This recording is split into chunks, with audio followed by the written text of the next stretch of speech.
Hello student, welcome to study of commerce. I hope कि आप सब अच्छे होंगे। तो जैसा कि आपको पता ही है कि हम लोग क्लास 11 की बिजनेस स्टैटिक्स यानी कि स्टैटिक्स फॉर इकोनॉमिक्स वाली जो बुक है वो डिस्कस कर रहे हैं एनसीईआरटी की। और ये जो बुक है आपकी वो एनसीईआरटी की बुक है, तो ये आपके लिए हर एग्जाम के लिए बेनिफिशियल रहेगी, चाहे वो आप क्लास 11 के एग्जाम की प्रिपरेशन कर रहे हो, चाहे वो पीजीटी या टीजीटी कॉमर्स के एग्जाम की प्रिपरेशन कर रहे हो, फिर चाहे वो केवीएस का हो, चाहे वो यूपी का हो। हर जगह ये आपके लिए बेनिफिशियल रहेगा जो भी आप एनसीईआरटी का कंटेंट पढ़ते हैं। ठीक है, तो हम अभी तक 4 चैप्टर डिस्कस कर चुके हैं, जिसमें हमने देखा कि डेटा को हम कैसे क्लासिफाई करते हैं, डेटा को कैसे ऑर्गेनाइज करते हैं, फिर डेटा का हम प्रेजेंटेशन कैसे करते हैं। ठीक है, हमने ग्राफिकल रिप्रेजेंटेशन भी पढ़ा। तो वो सारे वीडियोस आप देख लीजिएगा, चैप्टर 1 से लेकर के चैप्टर 4। उसके बाद आप 5th चैप्टर देखने आइएगा, तो आपका कॉन्सेप्ट ज्यादा अच्छे से स्टैटिक्स का क्लियर होगा। ठीक है, और वीडियो अगर पसंद आएगा तो लाइक कर दीजिएगा और ज्यादा से ज्यादा स्टूडेंट के साथ शेयर करिएगा, ताकि और भी स्टूडेंट को बेनिफिट मिल सके। क्योंकि यहाँ पे कोई चार्ज नहीं लगता, जो भी आपको पढ़ाया जाता है फ्री ऑफ कॉस्ट पढ़ाया जाता है। ठीक है, बस आपके पास थोड़ा नेट का कनेक्शन होना चाहिए और आप आसानी से पढ़ सकते हो। ठीक है, और अगर आपको वीडियो पसंद आएगा, कोई डाउट होगा तो आप कमेंट भी कर सकते हैं। और चैनल को सब्सक्राइब कर दीजिएगा अगर आप कॉमर्स के स्टूडेंट हो या फिर कॉमर्स के किसी भी एग्जाम की प्रिपरेशन कर रहे हो तो। ठीक है, और डिस्क्रिप्शन बॉक्स में लिंक भी दिया हुआ है, अगर आप मुझे इंस्टाग्राम, टेलीग्राम या फेसबुक पे फॉलो करना चाहते हैं तो लिंक दिया हुआ है। ठीक है, तो चलिए आज का वीडियो स्टार्ट करते हैं। आज हमारा चैप्टर 5 रहेगा। चैप्टर 5 है हमारा मेजर्स ऑफ सेंट्रल टेंडेंसी। ठीक है, तो सबसे पहले तो हम सेंट्रल टेंडेंसी का मतलब समझ लेते हैं। तो अगर हम मेजर्स ऑफ सेंट्रल टेंडेंसी की बात करें तो अभी तक हमने जान लिया है कि हम डेटा को कैसे प्रेजेंट कर सकते हैं, कैसे क्लासिफिकेशन करते हैं डेटा का, और कैसे डेटा को हम ऑर्गेनाइज करते हैं। तो अब हम डेटा को एक और यूजफुल इंफॉर्मेशन के फॉर्म में कन्वर्ट करने जा रहे हैं, यानी हम उनके मेजर्स निकालने जा रहे हैं सेंट्रल टेंडेंसी के। तो सेंट्रल टेंडेंसी का मतलब हो गया कि हम हमारा जो डेटा है, जो कई पार्ट्स में हमारा डेटा है, उसमें से कोई एक वैल्यू निकालेंगे जो पूरे डेटा को रिप्रेजेंट करेगी। तो जो वैल्यू हम निकाल रहे हैं जो पूरे डेटा को रिप्रेजेंट कर रही है, वही उसकी क्या कहलाती है, मेजर्स ऑफ सेंट्रल टेंडेंसी कहलाती है। तो एग्जाम्पल के तौर पे हम समझ सकते हैं कि हम किसी भी वैल्यू का एवरेज निकालते हैं। तो अगर किसी वैल्यू का हम एवरेज निकालते हैं तो जो उसका एवरेज होता है वो पूरे डेटा को रिप्रेजेंट करता है। उसमें जितनी भी वैल्यूज हैं 1 से लेकर के 10 तक, उनका जो एवरेज होगा वो पूरे 1 से लेकर के 10 तक हर एक वैल्यू को रिप्रेजेंट करता है। ठीक है, तो वही क्या कहलाता है, उसका मेजर्स ऑफ सेंट्रल टेंडेंसी कहलाता है। तो आई होप आपको इसका मतलब क्लियर हो गया होगा। तो चलिए हम डिस्कस करते हैं आगे कि हमारी बुक में क्या लिखा है। तो अगर इंट्रोडक्शन का देखें हम, तो इंट्रोडक्शन में बता रहा है कि प्रीवियस चैप्टर में हमने टेबुलर और ग्राफिक प्रेजेंटेशन देखा डेटा का, कि कैसे हम डेटा को रिप्रेजेंट करते हैं ग्राफ के थ्रू। ठीक है, और डिफरेंट टेबल्स के थ्रू। तो इस चैप्टर में हम क्या स्टडी करने वाले हैं, measures of central tendency which is a numerical method to explain the data in brief. तो एक डेटा को ब्रीफली एक्सप्लेन करने का ये एक न्यूमेरिकल मेथड होता है, मेजर्स ऑफ सेंट्रल टेंडेंसी। ठीक है, आगे देखते हैं हम। You can see examples of summarizing a large set of data in a day-to-day life।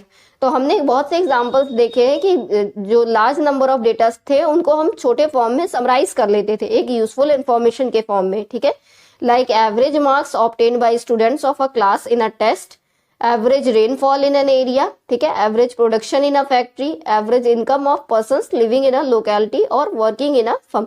तो ओवरऑल हम एवरेज निकाल करके उनको, उस डेटा को जो बहुत लंबर और लार्ज डेटा रहता था, बड़ा डेटा रहता था, उसको हम एक यूजफुल फॉर्म में या एवरेज के फॉर्म में कन्वर्ट कर लेते थे। तो वो एवरेज पूरे डेटा को रिप्रेजेंट करता है। ठीक है, आगे देखते हैं। Baiju is a farmer. Baiju एक फार्मर है। He grows food grains in his land in a village called Balapur in Buxar district of Bihar. तो ये जो है एक फार्मर थे जो कि ग्रेन्स प्रोड्यूस करते थे, कहाँ पे, बालापुर में, जो कि एक डिस्ट्रिक्ट है बिहार में, बक्सर करके। ठीक है, the village consist of 50 small farmers. Baiju has 1 एकड़ ऑफ लैंड। तो विलेज में 50 स्मॉल फार्मर्स थे, जिसमें से बैजू क्या थे, वो उनके पास 1 एकड़ की लैंड थी, 1 बिक्सा मतलब जमीन थी। You are interested in knowing the economic condition of small farmers of Balapur. तो हमें इच्छा होगी कि हम जाने कि स्मॉल फार्मर्स जो थे बालापुर में, उनकी क्या इकोनॉमिक कंडीशन थी। ठीक है, आगे देखते हैं। You want to compare the economic condition of Baiju in Balapur village. तो हम उनकी इकोनॉमिक कंडीशन को कंपेयर करना चाहेंगे, ठीक है। For this you may have to evaluate the size of his land holding by comparing with the size of land holdings of other farmers of Balapur. तो हम सभी फार्मर्स के जो लैंड का साइज होगा उसको पहले निकालेंगे, ठीक है। You may like to see if the land owned by Baiju is above average in ordinary sense, see the arithmetic mean. तो अगर हम उनके एवरेज में निकालना चाहते हैं तो हम उसका अर्थमेटिक मीन निकालेंगे। Above the size of what half of the farmers own, और अगर हम उसका हाफ देखना चाहेंगे तो हम क्या निकालेंगे, उसका मीडियन निकालेंगे। Above what most the farmers own, और फार्मर्स को क्या मिला कितना, तो वो देखने के लिए हम मोड निकालेंगे, ठीक है। क्योंकि मोड क्या होता है, जो वैल्यू ज्यादा बार आती है वही क्या कहलाती है, मोड कहलाती है, ठीक है। इनके बारे में हम आगे भी समझेंगे कि अर्थमेटिक मीन क्या होता है, कैसे अर्थमेटिक मीन को हम कैलकुलेट करते हैं, मीडियन क्या होता है, ठीक है, मीडियन को कैसे कैलकुलेट करते हैं, हमारा मोड क्या होता है, मोड को हम कैसे कैलकुलेट करते हैं, ठीक है। इसी चैप्टर में हम पढ़ेंगे आगे, ठीक है। In order to evaluate Baiju's relative economic condition you will have to summarize the whole set of data of land holdings of the farmers of Balapur. तो हमें इनके डेटा को पूरी तरीके से समराइज करना पड़ेगा सारी इंफॉर्मेशन जानने के लिए, ठीक है। This can be done by the use of central tendency. तो ये सारी चीजें जानने के लिए हम सेंट्रल टेंडेंसी का यूज करेंगे, जो कि न्यूमेरिकली जो है, मतलब न्यूमेरिकल्स का यूज करके नंबर्स के फॉर्म में हमें जो है डेटा की एक वैल्यू रिप्रेजेंट करता है, ठीक है। which summarizes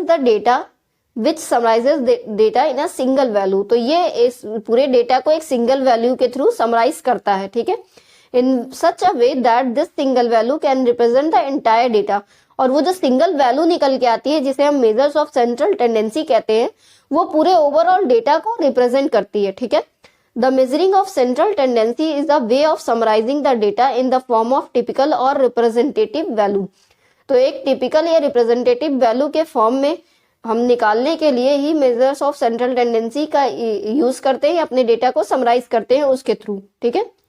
देयर आर, आगे देखते हैं, there are several statistical measures of central tendency और एवरेजेस। तो मेजर्स ऑफ सेंट्रल टेंडेंसी हमारे कई तरह के होते हैं, स्टैटिस्टिकल और एवरेजेस भी होते हैं, ठीक है। The three most commonly used averages are. तो मेजर्स ऑफ सेंट्रल टेंडेंसी हम एवरेजेस को भी बोल सकते हैं, ठीक है। तो ये तीन तरह के मेनली होते हैं, एक आपका अर्थमेटिक मीन, दूसरा आपका मीडियन और तीसरा आपका मोड, जिसको इसके प्रीवियस चैप्टर में जब हमने पढ़ा था रिप्रेजेंटेशन ऑफ डेटा, ठीक है, तो उसमें हमने जाना था कि हम मोड को कैसे कैलकुलेट करते हैं डायग्राम के फॉर्म में, मीडियन कैसे फाइंड आउट करते हैं, ठीक है। ये सारी चीजें हमने पढ़ा था, तो जो पहले का चैप्टर पढ़ा होगा उसको क्लियर होगा। You should note that there are two more types of averages. तो एवरेजेस हमारे दो और तरह के होते हैं, एक आपका ज्योमेट्रिक मीन होता है और दूसरा आपका हार्मोनिक मीन होता है, ठीक है, which are suitable in certain situations. However, the present discussion will be limited to the three types of averages mentioned above। तो हमारा जो प्रेजेंट चैप्टर है इसमें हम इन्हीं तीन तरह के एवरेजेस को पढ़ेंगे, मीन, मीडियन और मोड को, ठीक है। चलिए आगे देखते हैं। अब नेक्स्ट है हमारा अर्थमेटिक मीन। तो अर्थमेटिक मीन का मतलब समझते हैं। Suppose the monthly income in rupees of 6 families as given below. तो 6 परिवार ऐसे हैं जिनकी मंथली इनकम दी हुई है, ठीक है। तो 1600 है, 1500 है, 1400 है, 1525 है, 1625 है, 1630 है, ठीक है। The mean family income is obtained by adding up the incomes and dividing by the number of families. तो हमें अगर मीन निकालना है तो हमें क्या करना होगा, इन सारी इनकम्स को ऐड करना होगा और डिवाइड बाय 6 करना होगा, क्योंकि हमारे पास वैल्यूज कितनी है, 1 2 3 4 5 6, यानी 6 फैमिलीज हैं। तो हम 6 यानी नंबर ऑफ जितने भी हमारे डेटा होंगे उनसे हम डिवाइड करेंगे और इनको सम अप करके तो इनका हम टोटल निकाल लेंगे। तो टोटल हमारा आ जाएगा 1500, सॉरी टोटल जो भी आएगा उससे हम 6 से डिवाइड कर देंगे तो हमारा आएगा 1547 रुपए, ठीक है, 1547 रुपीज। तो कर क्या रहे हैं, बेसिकली हम इन सब को टोटल कर ले रहे हैं इन सबका और इसको 6 से डिवाइड कर दे रहे हैं। तो हमारा क्या निकल आ रहा है, मीन निकल आ रहा है, ठीक है। It implies that on an average a family earns rupees 1547। तो ये इम्प्लाई करता है कि ओवरऑल जो एवरेज है फैमिली का इनकम, मंथली इनकम का, वो कितना है, 1547 है, ठीक है, यानी 1547 रुपए है, ठीक है। चलिए आगे देखते हैं।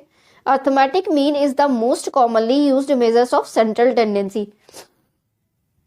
तो जैसा कि हम लोगों ने समझा कि अर्थमेटिक मीन निकालने का फॉर्मूला क्या होता है कि जितना भी डेटा हमारे पास दिया हुआ है उन सबको हम ऐड करके उसका टोटल निकाल लेते हैं और फिर उसमें से जितनी सीरीज है यानी नंबर ऑफ टर्म्स जितने हैं उतने से उसको डिवाइड कर देते हैं। तो जो आंसर निकल के आता है नॉर्मली जो एवरेज निकल के आता है वही हमारा क्या होता है, अर्थमेटिक मीन होता है। तो इसीलिए हम इसको simplest method of measures of central tendency भी बोलते हैं और ये सबसे ज्यादा यूज होने वाला मेथड भी कहलाता है अर्थमेटिक मीन हमारा। ठीक है, तभी यहाँ पे लिखा हुआ है कि arithmetic mean is the most commonly used measures of central tendency. It is defined as the sum of the values of all observation.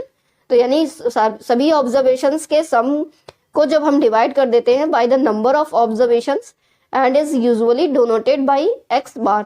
तो इसको हम एक्स बार से डोनेट करते हैं, तो अर्थमेटिक मीन को हम इससे जो है डोनेट करते हैं। ठीक है, in general if there are number of observation as x1 x2 x3 xn then the arithmetic mean is given by. तो उस केस में जब हमारी नंबर ऑफ टर्म्स बहुत ज्यादा होते हैं तो उस केस में हमारा मीन का फॉर्मूला भी ये हो जाता है। ठीक है, the right hand side can be written as sigma I N is equal to 1 x bar i divided by n। Here i is an index, तो i हमारा इंडेक्स होता है विच टेक सक्सेसिव वैल्यूज 1 2 3 और n। For convenience this will be written in simplest form without the index i। Thus तो हमारा क्या formula हो जाता है, arithmetic mean is equal to sigma x upon n, where sigma x is equal to sum of all observation and n is equal to total number of observations.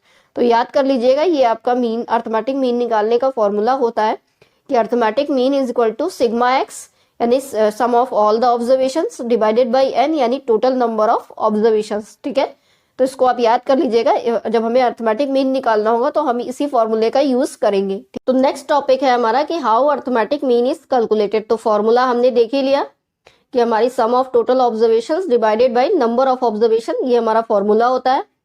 तो हम अब आगे देखेंगे कि अर्थमेटिक मीन को कैसे कैलकुलेट करते हैं। मेजर्स ऑफ सेंट्रल टेंडेंसी क्या होता है, तो मैं एक बार आपको बता भी देती हूँ कि अगर हम मेजर्स ऑफ सेंट्रल टेंडेंसी की बात करें तो जब हम किसी डेटा में से कोई ऐसी एक वैल्यू को फाइंड आउट करते हैं जो कि हमारे डेटा को पूरी तरीके से रिप्रेजेंट कर रही होती है, तो उसी का मतलब क्या होता है, मेजर्स ऑफ सेंट्रल टेंडेंसी होता है। इसीलिए हम सेंट्रल टेंडेंसी को एवरेज भी बोलते हैं। ठीक है, तो चलिए स्टार्ट करते हैं। तो अभी तक हमने इंट्रोडक्शन पढ़ा था, तो अब हम जो पढ़ने वाले हैं वो अर्थमेटिक मीन।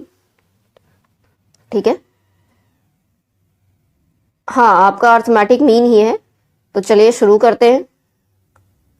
तो मैंने आपको बताया था कि अर्थमेटिक मीन में बेसिकली होता क्या है, हम एवरेज निकालते हैं। ठीक है, तो suppose the monthly income in rupees of 6 families, तो 6 फैमिलीज हैं जिनकी मंथली इनकम दी हुई है 1600, 1500, 1400 और 1630 तक। ठीक है, तो the mean family income is obtained by adding up the incomes and dividing by the number of families.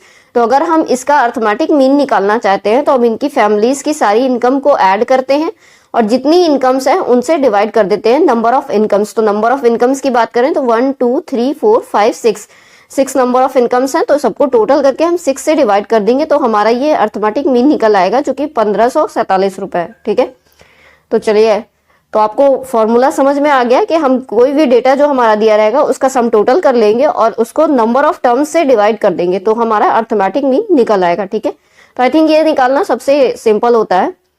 तो it implies that on an average a family earns rupees 1547 रुपए। तो अगर हम बात करें तो ये जो अर्थमेटिक मीन निकल के आया है इससे ये पता चलता है कि हमारी इनकी जो फैमिली है उसका जो ऑन एवरेज है इनकम का वो 1547 है। ठीक है, यानी कि इनका एक एवरेज निकल के आ रहा है। तो हो रहा है ना, ये जो एवरेज है ये इनकी पूरी सारी इनकम्स को रिप्रेजेंट कर रहा है, तो यही कहलाता है आपका सेंट्रल टेंडेंसी। आगे देखते हैं, arithmetic mean is the most commonly used measures of central tendency. तो अर्थमेटिक मीन हमारा सबसे कॉमन यूज होता है सेंट्रल टेंडेंसी में अर्थमेटिक मीन का। ठीक है, इसको सबसे सिंपलेस्ट और कॉमनली यूज मेथड कहते हैं। It is defined as the sum of the values of all observation divided by the number of observations। तो जितनी भी ऑब्जर्वेशंस हैं उनसे जब हम नंबर ऑफ ऑब्जर्वेशंस को डिवाइड कर देते हैं तो अर्थमेटिक मीन निकल के आता है। आई थिंक ये चीजें हम लोग फर्स्ट पार्ट में डिस्कस कर चुके हैं, तो चलिए हम आगे का पार्ट देखते हैं। आई थिंक हमको यहां से शुरू करना था कि how arithmetic mean is calculated. ठीक है, क्योंकि ये सारी चीजें हम प्रीवियस पार्ट में देख चुके हैं। तो अर्थमेटिक मीन कैसे कैलकुलेट करते हैं ये हम देखते हैं। तो इसके कई मेथड्स होते हैं। The calculation of arithmetic mean can be studied under 2 broad categories. तो 2 कैटेगरीज के थ्रू हम इनको समझ सकते हैं। एक है हमारी arithmetic mean for ungroup data, अगर कोई अनग्रुप डेटा है तो उसका अर्थमेटिक मीन, और या फिर arithmetic mean for group data. तो ग्रुप डेटा के लिए दूसरा सिस्टम है और अनग्रुप डेटा के लिए दूसरा सिस्टम है। ठीक है, चलिए आगे चलते हैं। नेक्स्ट है हमारा arithmetic mean for series of ungroup data. तो अगर कोई अनग्रुप डेटा की सीरीज है तो उसमें हम अर्थमेटिक मीन कैसे निकालते हैं। तो उसके लिए जो मेथड हम यूज करते हैं वो है हमारा डायरेक्ट मेथड। ठीक है, समझते हैं कि डायरेक्ट मेथड क्या होता है। Arithmetic mean by direct method is the sum of all observation in a series divided by the total number of observations. यानी जैसे अभी फैमिलीज की जो है इनकम दी हुई थी, हमने टोटल करके उसको नंबर ऑफ इनकम से डिवाइड किया था, तो वही मेथड हमारा क्या कहलाता है, डायरेक्ट मेथड कहलाता है। ठीक है, चलिए एक और एग्जाम्पल के थ्रू समझते हैं। अब जैसे क्वेश्चन दिया हुआ है, calculate arithmetic mean from the data showing marks of student in a class in an economic test. तो इकोनॉमिक टेस्ट हुआ था क्लास में जिसका ये मार्क्स है स्टूडेंट्स का, तो इसका जो है अर्थमेटिक मीन कैलकुलेट करना है। तो अर्थमेटिक मीन को हम एक्स बार से शो कराते हैं। ठीक है, एक्स बार का मीन्स हो गया कि अर्थमेटिक मीन की बात हो रही है। ठीक है, तो इसका सिग्मा एक्स यानी कि नंबर ऑफ जितने भी मार्क्स दिए हुए हैं उसका सिग्मा एक्स का मतलब ये हो गया कि टोटल ऑब्जर्वेशंस। ठीक है, और नंबर ऑफ ऑब्जर्वेशंस का मतलब हो गया एन। तो एन से डिवाइड कर देते हैं, तो सारे नंबर्स को हमने ऐड कर दिया, उसको 5 से डिवाइड कर दिया क्योंकि 5 स्टूडेंट्स के मार्क्स दिए हुए थे। ठीक है, तो हमारा जो अर्थमेटिक मीन निकल के आ रहा है वो 56.2 निकल के आ रहा है। यानी ये वो वैल्यू है जो पूरे ओवरऑल डेटा को रिप्रेजेंट करती है। यानी इकोनॉमिक टेस्ट में ऑन एवरेज जो बच्चों ने नंबर पाए हैं वो 56.2 है। ठीक है, चलिए आगे देखते हैं।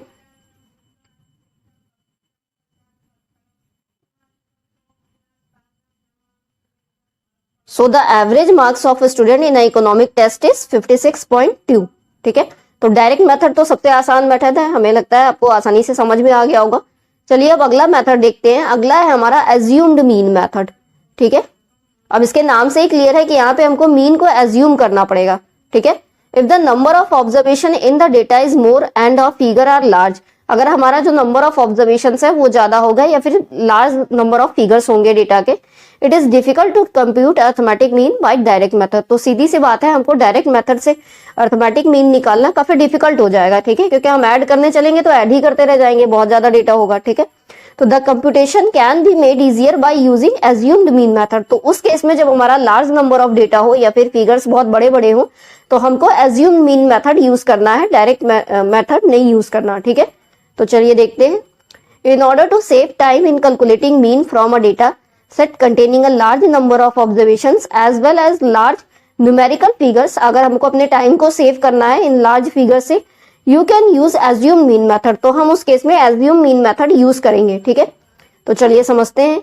Here you assume the particular figure in the data as the arithmetic mean on the basis of logic experience. तो हम अपने लॉजिक या एक्सपीरियंस के बेस पे एक अर्थमेटिक मीन को एज्यूम कर लेंगे। ठीक है, इसका नाम ही है assume mean method. Then you may take deviations of the said assume mean from each of the observations. तो उन्हीं के बेस पे हम ऑब्जर्वेशंस लेंगे। You can then take the summation of these deviations and divided by the number of observations in the data। तो जो mean हमने assume किया है उसी के बेस पे हम डेविएशंस लेंगे और उनको ऐड करके उसके नंबर ऑफ ऑब्जर्वेशन से डिवाइड कर देंगे। ठीक है, तो चलिए आगे देखते हैं। The actual arithmetic mean is estimated by the taking the sum of assumed mean and the ratio of sum of और deviation to a number of observation symbolically. आगे देखते हैं। अब जैसे ये एक एग्जाम्पल भी इसमें दिया हुआ है फिगर के थ्रू, इससे समझते हैं। तो चलिए समझते हैं हम इस फिगर की मदद से कि हमारा एज्यूम मीन मेथड से मीन कैसे निकलता है। ठीक है, तो यहाँ पे नंबर ऑफ हाइट्स दी हुई है पर्सन की, किसी की 46 है, किसी की 64 है। ठीक है, तो अब इन जो इंचेस में हाइट दी हुई है हमें इसमें से एक एज्यूम मीन लेना है। तो हमने मीन क्या एज्यूम कर लिया है, 59। ठीक है, तो 59 हमने मीन एज्यूम कर लिया है। उसके बाद हमने क्या किया है, हमारा जो टोटल आया है वो 531 है, जिसको हमने 9 से डिवाइड कर दिया है, तो हमारा 59 एज्यूम मीन आ गया है। ठीक है, तो ये तो हमारा एज्यूम मीन का एग्जांपल है। चलिए आगे हम और अच्छे से समझते हैं। ए मतलब क्या हो गया, एज्यूम मीन, और एक्स मतलब क्या हो गया, इंडिविजुअल ऑब्जर्वेशन, और एन मतलब क्या हो गया, टोटल नंबर ऑफ ऑब्जर्वेशंस। और डी मतलब deviation of assumed mean from individual observations. तो डेविएशन कैसे निकलती है, x minus one, sorry x minus A, यानी कि x है हमारा इंडिविजुअल ऑब्जर्वेशन, उसमें से हम a को माइनस कर देते हैं तो हमारी डेविएशन निकलती है। ठीक है, तो फॉर्मूला हमारा क्या है, फॉर्मूला है हमारा सिग्मा x अपॉन n। ठीक है, तो डेविएशन कैसे निकलेगी, सबसे पहले हम ये देखते हैं। Then sum of all deviation is taken as sigma d is equal to x sigma x minus a। ठीक है, तो हम इस सिग्मा d अपॉन n को फाइंड आउट करना है। Then add a and sigma d upon n to get x bar, यानी कि मीन फाइंड आउट कर लेंगे हम। ठीक है, तो देयरफॉर हमारा मीन का फॉर्मूला क्या होता है इसमें, mean is equal to a plus sigma d upon n। ठीक है, वहां पे क्या था कि number of total observation upon number of observation हम कर देते थे तो हमारा अर्थमेटिक मीन निकल आता था डायरेक्ट मेथड में। यहाँ पे क्या करना होगा, हमको a plus sigma d upon n करना है। ठीक है, a क्या है हमारा, a हमारा एज्यूम मीन है और सिग्मा d हमारा यानी डेविएशंस है। सिग्मा d कैसे निकलेगा, जब हम डेविएशंस निकालेंगे, डेविएशंस यानी कि जो इंडिविजुअल डेटा हमारा दिया हुआ है उसमें से जब हम एज्यूम मीन को माइनस कर देंगे, जो हमने 59 या जो भी माना है, तो हमारा जो निकल के आएगा वो d होगा। ठीक है, डेविएशन होगा और फिर डेविएशन का टोटल कर लेंगे तो सिग्मा d निकल आएगा। ठीक है, तो उसके बाद हम नंबर ऑफ ऑब्जर्वेशन, n का मतलब हो गया नंबर ऑफ ऑब्जर्वेशन, से डिवाइड कर देंगे तो हमारा क्या निकल के आ जाएगा, अर्थमेटिक मीन निकल के आ जाएगा। ठीक है, चलिए एग्जाम्पल देखते हैं।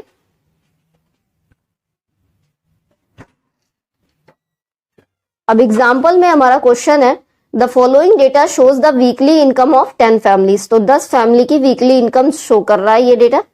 तो डेटा ऑब्वियसली हमारे पास ज्यादा है, ए से लेकर के जे तक है।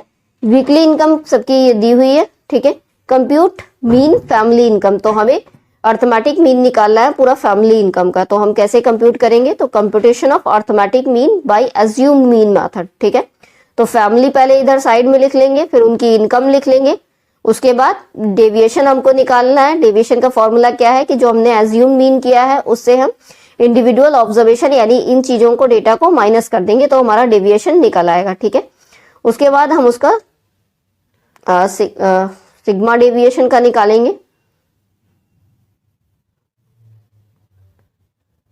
ठीक है, टेबल तो पूरे में नहीं आ रही है, चलिए समझने की कोशिश करते हैं। सबसे पहला डेटा है हमारा 850 और हमने एज्यूम मीन क्या माना है 850, तो x माइनस 850 कर देंगे। ठीक है, तो 0 आ जाएगा, यानी 850 हमने मीन भी माना है और 850 हमारी डेटा भी है, तो इसलिए ये माइनस करेंगे हम तो 0 आ जाएगा। ठीक है, तो यहाँ पे भी 0 आ जाएगा। उसके बाद फिर 700 है, तो 700 में से 850 माइनस करेंगे तो हमारा क्या बचेगा, 150 बच जाएगा। ठीक है, और 150 को जब 10 से डिवाइड कर देंगे तो 15 बच जाएगा। उसके बाद फिर हम 850 में से 750 को, सॉरी 100 को माइनस करेंगे 850 में से, फिर हमारा माइनस 750 आ जाएगा और यहाँ पे 10 से डिवाइड कर देंगे तो माइनस 75 आ जाएगा।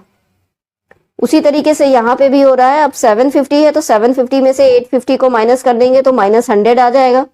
5000 में से 850 को माइनस कर देंगे तो 4150 आ जाएगा और यहाँ पे 10 से डिवाइड करते जाएंगे। तो अर्थमेटिक मीन हमको निकालना है, तो अर्थमेटिक मीन का फॉर्मूला क्या है एज्यूम मीन में, कि arithmetic mean is equal to assume mean plus sigma d upon n. ठीक है, तो अर्थमेटिक मीन में एज्यूम मीन हमने क्या माना था 850, तो यहाँ पे 850 हो जाएगा, प्लस टोटल कितना आ रहा है सिग्मा डी का, टोटल हमारा आ रहा है 2660 रुपए, तो हमने 2660 कर दिया और डिवाइडेड नंबर ऑफ ऑब्जर्वेशन कितनी है 10, तो 10 से डिवाइड कर दिया। ठीक है, टोटल हमारा जो अर्थमेटिक मीन आया वो 1116 आया। ठीक है, तो सिंपली हम बात करें तो डायरेक्ट मेथड से हमने क्या देखा कि नंबर ऑफ टोटल ऑब्जर्वेशन को नंबर ऑफ ऑब्जर्वेशन से हम डिवाइड कर देते थे तो हमारा अर्थमेटिक मीन निकल आता था। लेकिन जब हमारे पास डेटा ज्यादा है, हमारा फिगर्स बहुत ज्यादा है, तो उस केस में हम डायरेक्ट मेथड नहीं यूज करके एज्यूम मीन मेथड यूज करते हैं ताकि हमारा टाइम बच जाए। तो एज्यूम मीन मेथड में हम क्या करते हैं कि कोई भी एक मीन एज्यूम करते हैं जो नियर बाई होता है सारे डेटा को मिला करके। ठीक है, तो यहाँ पे हमने 850 एज्यूम मीन निकाला था। तो उसके बाद हमें क्या करना होता है, क्योंकि एज्यूम मीन में अर्थमेटिक मीन निकालने का फॉर्मूला क्या होता है, assume mean plus sigma d upon n. ठीक है, तो एज्यूम मीन हमारा 850 था, हमने 850 लिखा, फिर उसके बाद सिग्मा डी हमारा 2660 था, हमने वो लिखा, फिर नंबर ऑफ ऑब्जर्वेशन हमारी 10 थी, उससे डिवाइड कर दिया, तो आसानी से हमारा निकल के आ गया अर्थमेटिक मीन।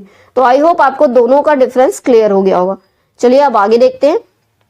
दस the average weekly income of a family by both method is, तो एवरेज निकल के आ गया 1116 रुपए, ठीक है। इसको हम चेक भी कर सकते हैं डायरेक्ट मेथड से भी, ठीक है। अगर हमारे पास टाइम है, हम देखना चाहते हैं, तो हम डायरेक्ट मेथड से भी चेक कर सकते हैं, हमारा आंसर यही आएगा, ठीक है। उसके बाद है आपका step deviation method. Step deviation method mean का कैसे निकालते हैं हम स्टेप डेविएशन मेथड के थ्रू मीन को, ये हम देखेंगे, ठीक है। तो ये सारी चीजें हम लोग पहले ही डिस्कस कर चुके हैं। आज हमारा जो मेन टॉपिक है वो क्या है, स्टेप डेविएशन मेथड, ठीक है। तो आज हम बात करेंगे कि स्टेप डेविएशन मेथड से हम मीन को कैसे कैलकुलेट करते हैं। इसके पहले जो सबसे लेंदी मेथड था हमारा, वो डायरेक्ट मेथड था। डायरेक्ट मेथड में हम क्या करते थे कि हमारी टोटल नंबर ऑफ ऑब्जर्वेशंस को नंबर ऑफ ऑब्जर्वेशन से डिवाइड कर देते थे, तो हमारा जो है मीन निकल आता था, ठीक है। उसके बाद जो शॉर्टकट मेथड था डेविएशन का, उसमें हम क्या करते थे, एक एज्यूम मीन लेकर के चलते थे और उसके थ्रू, एज्यूम मीन के थ्रू हम जो है डेविएशंस निकालते थे और फिर हम अपना मीन कैलकुलेट करते थे। अब हम जो देखने वाले हैं वो है हमारा स्टेप डेविएशन मेथड, ठीक है। और मैं एक चीज ये कहना चाहूंगी कि अगर आप कॉमर्स बैकग्राउंड से बिलोंग करते हैं या फिर आप कॉमर्स के किसी भी एग्जाम की प्रिपरेशन कर रहे हो, तो इस चैनल को सब्सक्राइब कर दीजिएगा। मैं आपकी ज्यादा से ज्यादा हेल्प करने की कोशिश करूंगी, ठीक है। और अगर आप मुझे टेलीग्राम, इंस्टाग्राम या फेसबुक पे फॉलो करना चाहते हैं तो डिस्क्रिप्शन बॉक्स में लिंक दिया होगा, आप मुझे फॉलो कर सकते हैं, ठीक है। तो चलिए हम बात करते हैं स्टेप डेविएशन मेथड की। In this case the deviations are divided by the common factor c. तो अब स्टेप डेविएशन में चेंज क्या हुआ है कि स्टेप डेविएशन में हम एक सी फैक्टर को भी लेके चल रहे हैं। सी का मतलब हो गया कॉमन फैक्टर। अभी तक हम खाली डेविएशन तक बात कर रहे थे, तो डेविएशन हम कैसे कैलकुलेट करते थे, एक्स माइनस एज्यूम मीन कर देते थे तो हमारे डेविएशन निकल आता था। अब हम कॉमन फैक्टर की बात कर रहे हैं जो कि है हमारा सी। तो हम आगे देखते हैं कि कॉमन फैक्टर कैसे लेते हैं हम, विच सिंप्लीफाइज द कैलकुलेशन। तो जब हम कॉमन फैक्टर चूज कर लेते हैं तो हमारा कैलकुलेशन और सिंप्लीफाई हो जा रहा है, ठीक है। तो आगे देखते हैं, here we estimate d slash is equal to d upon common factor, ठीक है। तो अभी तक हम केवल डेविएशन निकालते थे, अब हम डी स्लैश निकालेंगे। तो डी स्लैश का फॉर्मूला क्या है, डी यानी डेविएशन अपॉन कॉमन फैक्टर। तो डेविएशन से जब कॉमन फैक्टर को हम डिवाइड कर देते हैं तो हमारा डी स्लैश निकल के आ जाता है। और डेविएशन कैसे निकलती है, डेविएशन हम जब एज्यूम मीन से एक्स को माइनस करते हैं, यानी अपनी फ्रीक्वेंसी से एज्यूम मीन को माइनस करते हैं, तो हमारी डेविएशन निकल आती है, ठीक है। In order to reduce the size of numerical figures for easier calculation. तो बेसिकली हो क्या रहा है कि जितने ज्यादा हम मेथड्स पढ़ते जा रहे हैं मीन को कैलकुलेट करने के, उतना ज्यादा हमारा कैलकुलेशन इजी होता जा रहा है और हमारा डेटा भी और आसानी से हम मीन को कैलकुलेट कर पा रहे हैं। हमारा न्यूमेरिकल फिगर जो है वो छोटा होता जा रहा है, ठीक है। तो देन गेट, तो जब हम डी स्लैश निकाल लेते हैं तो उसके बाद हमको एफ डी स्लैश मिलता है और सिग्मा एफ डी स्लैश मिलता है। The formula for arithmetic mean using step deviation method is. तो अभी तक हम क्या कर रहे थे, अभी तक जो हम हमारा जो पहले का मेथड था उसमें हम क्या कर रहे थे कि एज्यूम मीन में प्लस कर दे रहे थे, डी अपॉन सिग्मा एफ से डिवाइड कर देते थे और सी नहीं रहता था। लेकिन अब क्या हो रहा है कि अब एज्यूम मीन के साथ हमारे पास सी भी है, सी हमारा जो कॉमन फैक्टर है। तो कॉमन फैक्टर नया आया है तो वो ये फॉर्मूले में मल्टीप्लाई भी हो जा रहा है, ठीक है। चलिए आगे समझते हैं, एग्जाम्पल से और अच्छे से समझ में आएगा। तो सबसे पहली जो शॉर्टकट मेथड में हमारा जो कॉन्टिन्यूअस सीरीज है हम उसकी बात करेंगे पहले, उसके बाद डिस्क्रीट सीरीज की बात करेंगे। कॉन्टिन्यूअस सीरीज क्या होती है, डिस्क्रीट सीरीज क्या होती है, ये मैं पहले के चैप्टर में आपको डिस्कस कर चुकी हूँ, ठीक है। तो चलिए आगे देखते हैं। Here class intervals are given. तो यहाँ पे क्लास इंटरवल दिए होंगे। The process of calculating arithmetic mean in case of continuous series is same as that discrete series. तो दोनों का प्रोसेस सेम ही होता है लगभग। The only difference is that the mid points of various class intervals are taken. केवल mid points में difference रहता है इनमें, ठीक है। Various class intervals are taken. We have already known that class intervals may be exclusive or inclusive or an unequal size. तो हमें पता ही है कि क्लास इंटरवल हमारे इंक्लूसिव भी हो सकते हैं और एक्सक्लूसिव भी हो सकते हैं, अलग अलग इंटरवल्स के भी हो सकते हैं, ठीक है। अगर हम इंक्लूसिव क्लास की बात करें तो हमारा जैसे 0 to 9, 10 to 19, और अगर हम इंक्लूसिव एक्सक्लूसिव की बात करें तो एक्सक्लूसिव में क्या होता है 0 to 10, 10 से 20। तो ये दोनों में अंतर होता है। आगे देखते हैं, example of unequal class intervals is Example of unequal class interval is say 0 to 20, 20 to 50 and so on. In all these cases calculation of arithmetic is done in simple way. चलिए हम एग्जाम्पल 4 समझते हैं तो हमें step deviation method ज्यादा अच्छे से समझ में आ जाएगा, ठीक है। तो क्वेश्चन में कह रहा है कि calculate average marks of following student. तो कुछ स्टूडेंट्स के एवरेज मार्क्स दिए हैं जिनमें हमें कैलकुलेट करना है मीन। पहला मेथड हमारा है डायरेक्ट मेथड और दूसरा मेथड है हमारा स्टेप डेविएशन मेथड। तो सबसे पहले हम डायरेक्ट मेथड से मीन को कैलकुलेट करेंगे। डायरेक्ट मेथड की अगर हम बात करें तो ये हमारे मार्क्स दिए हुए हैं स्टूडेंट के और ये नंबर ऑफ स्टूडेंट दिए हुए हैं, ठीक है। तो हम 5.3 की टेबल में समझते हैं डायरेक्ट मेथड से कैसे कैलकुलेट किया गया है। टेबल की मदद से समझते हैं हम, ठीक है। तो यहाँ पे आपके पहले नंबर ऑफ मार्क्स यानी कि क्लास इंटरवल दिए हुए हैं 0 से 10, 10 से 20, 20 से 30, 30 से 40। यहाँ पे नंबर ऑफ स्टूडेंट है जिसको हम फ्रीक्वेंसी या एफ बोलते हैं और ये इंटरवल को हम एक्स बोलते हैं, ठीक है। अब यहाँ पे इसकी हम मिड वैल्यू निकाल लेंगे क्योंकि ये कंटिन्यूअस सीरीज है, ठीक है। एक्सक्लूसिव क्लास इंटरवल है तो मिड वैल्यू क्या है, तो 0 से 10 की मिड वैल्यू 5 होती है, 10 से 20 की मिड वैल्यू 15 होगी, 20 से 30 की मिड वैल्यू 25 होगी और 30 से 40 की मिड वैल्यू 35 होगी, ठीक है। उसी तरीके से आगे की सारी मिड वैल्यू निकल गई है। अब यहाँ पे एफ एम निकालना है हमारा, तो एफ ये है और एम ये है, तो एफ को इंटू एम से कर दिया तो हमारा एफ एम निकल आया। तो यहाँ पे दोनों को मल्टीप्लाई कर दे रहे हैं तो 5 5 जा 25 हो गया, 12 15 जा 180, 15 25 जा 375, ये सारी आ गई एफ एम की वैल्यू, ठीक है। अब यहाँ पे हमको डी स्लैश निकालना है तो डी स्लैश का फॉर्मूला क्या होता है कि कॉमन फैक्टर डिवाइडेड बाई 10, ठीक है। तो कॉमन फैक्टर की जगह पे यहाँ पे क्या हुआ है m माइनस 35 कर रहे हैं। तो m माइनस 35 अगर हम करते हैं मिड वैल्यू को 35 से माइनस करते हैं तो हमारा निकल आता है डी स्लैश, ठीक है। तो डी स्लैश हमारा निकल आता है। उसके बाद हम क्या करते हैं, उसको डिवाइड कर देते हैं 10 से, ठीक। तो हमारा 35 माइनस m करेंगे तो 30 आ जाएगा, फिर उसको डिवाइड कर देंगे माइनस 30 आ जाएगा, फिर उसको डिवाइड कर देंगे 10 से तो माइनस 3 आ जाएगा, ठीक है। उसी तरीके से समझ में आ रहा है क्या कर रहे हैं हम, ये कर रहे हैं कि जो ये हमारा 35 है कॉमन फैक्टर, उससे जो है हम मिड वैल्यू को माइनस कर रहे हैं। तो 5 माइनस 35 करेंगे तो माइनस 30 आएगा और माइनस 30 को जब हम 10 से डिवाइड कर देंगे तो माइनस 3 आ जाएगा। उसी तरीके से 15 माइनस 35 करेंगे तो माइनस 20 आएगा और माइनस 20 को जब 10 से डिवाइड करेंगे तो माइनस 2 आ जाएगा। उसी तरीके से 25 में से 35 माइनस करेंगे तो माइनस 10 आएगा और 10 को 10 से डिवाइड करेंगे तो माइनस 1 आ जाएगा। उसी तरीके से 35 माइनस 35 करेंगे तो 0 आ जाएगा, ठीक है। आगे देख लेते हैं हम।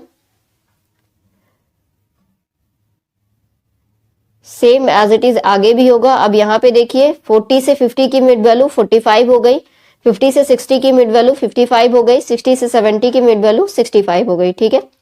अब उसके बाद 45 से हम उसको मल्टीप्लाई कर रहे हैं तो ये आ रहा है, ठीक है। इन दोनों को मल्टीप्लाई कर रहे हैं तो फिर ये आ रहा है, ठीक है। 65 2 जब 130 आ जाएगा और यहाँ पे हमने क्या किया है, मिड डी स्लैश निकाला है, ठीक है, डिवाइड करके कॉमन फैक्टर से एक्स को, ठीक है।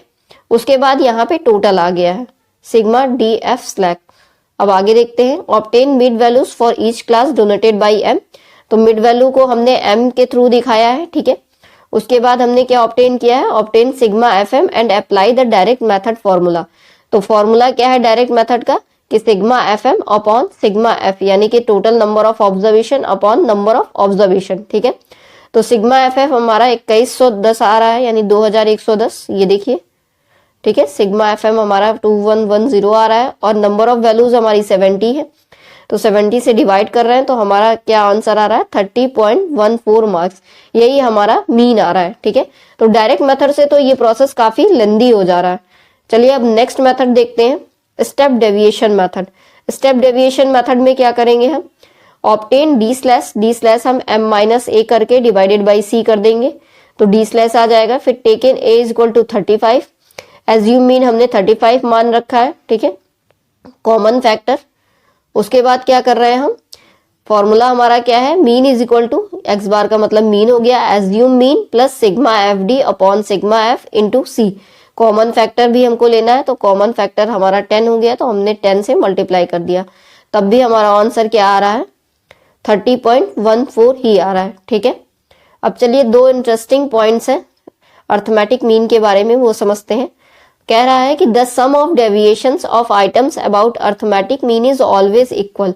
तो हमारा जो सम ऑफ डेविएशंस होता है अर्थमेटिक मीन का, वो हमेशा क्या होता है, इक्वल टू 0 होता है। ठीक है, तो सिंबॉलिकली अगर हम समझना चाहें तो सिग्मा एक्स माइनस एक्स बार, यानी कि जो एक्स की वैल्यू है उससे अगर हम मीन की वैल्यू को माइनस करते हैं तो हमारा हमेशा क्या आएगा, 0 आएगा। ठीक है, दूसरी कंडीशन कह रहा है arithmetic mean is affected by extreme values. हमारा जो अर्थमेटिक मीन होता है वो एक्सट्रीम वैल्यूज से अफेक्ट होता है। ठीक है, क्योंकि कोई भी लार्ज वैल्यू अगर आ जाती है इंड में तो ये इसको अप या डाउन कर सकती है, तो इसलिए ये एक्सट्रीम वैल्यूज अफेक्ट करती हैं अर्थमेटिक मीन को। ठीक है, तो ये दो मेन प्रॉपर्टीज हैं अर्थमेटिक मीन की, इनको याद रखिएगा, एग्जाम में पूछी भी जा सकती है। नेक्स्ट है हमारा वेटेड अर्थमेटिक मीन। ठीक है, तो अभी तक हमने 3-4 मेथड पढ़े अर्थमेटिक मीन कैलकुलेट करने के लिए। Sometimes it is important to assign weights to various items according to their importance when you calculate the arithmetic mean. For example there are 2 commodities, mangoes and potatoes. तो suppose that हमारे पास 2 commodities हैं, एक mango और दूसरा potatoes की। You are interested in finding the average price of mangoes P1 and potatoes P2। ठीक है, तो अगर आप इन दोनों की एवरेज प्राइस जानना चाह रहे हैं, मैंगो और पोटैटो दोनों की मिला करके, तो हम कैसे निकालेंगे, तो the arithmetic mean will be, तो इनका अर्थमेटिक मीन क्या होगा, P1 plus P2 divided by 2। However, you might want to give more importance to the rise in price of potatoes P2.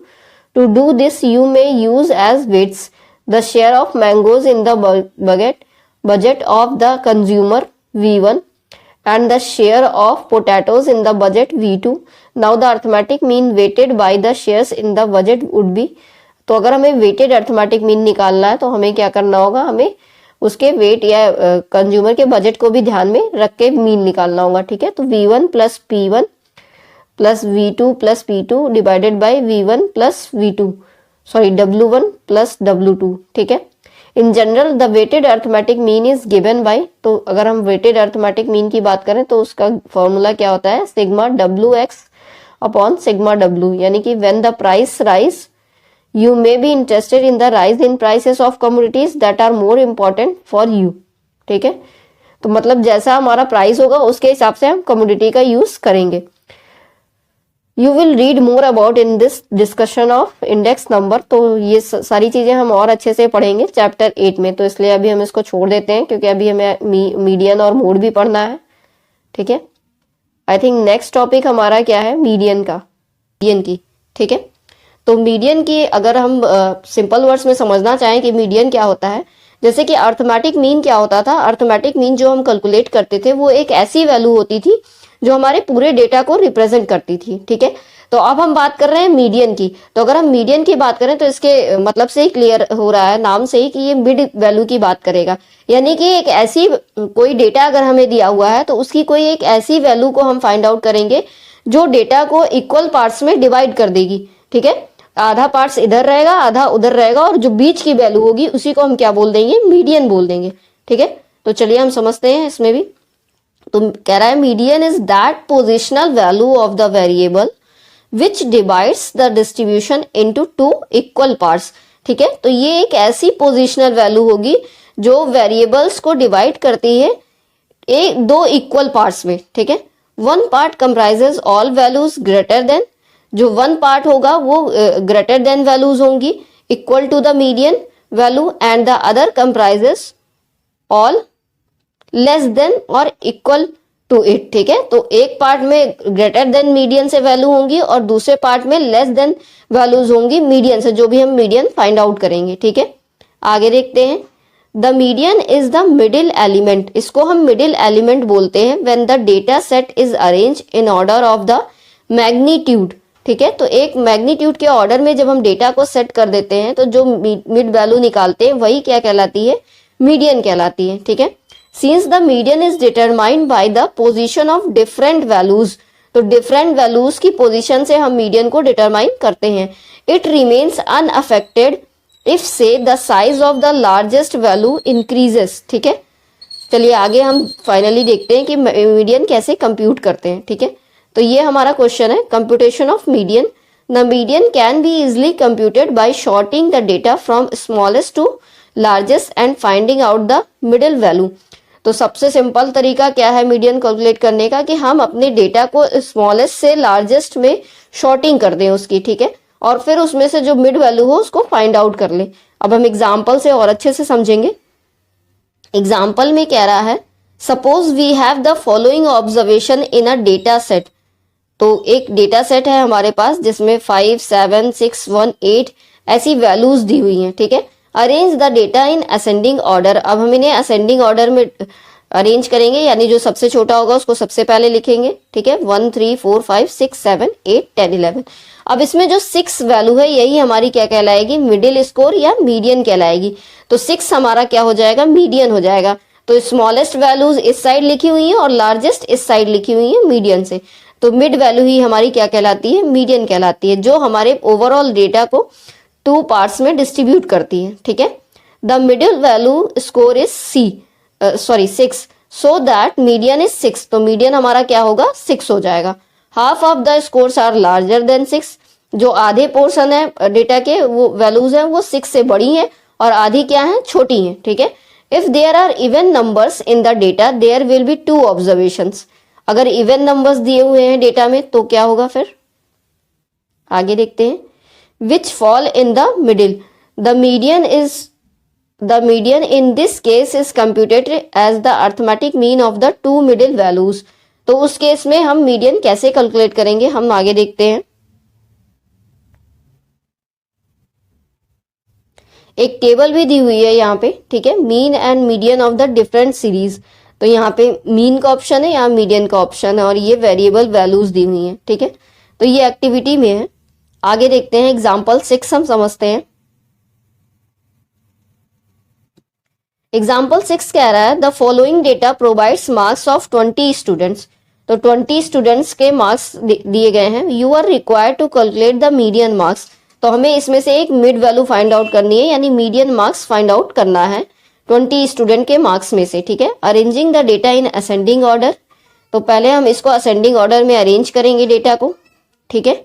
उसके बाद हम देख रहे हैं कि you can see that there are 2 observations in the middle, 45 and 46। तो अगर हम देखें यहाँ पे तो 2 ऑब्जर्वेशन दिख रही है मिडिल में, 45 और 46, ठीक है। The median can be obtain by taking the mean of the 2 observations. तो इन्हीं 2 ऑब्जर्वेशन का मीन लेकर के हम मीडियन को निकाल सकते हैं, ठीक है। कैसे निकालेंगे ये देखते हैं।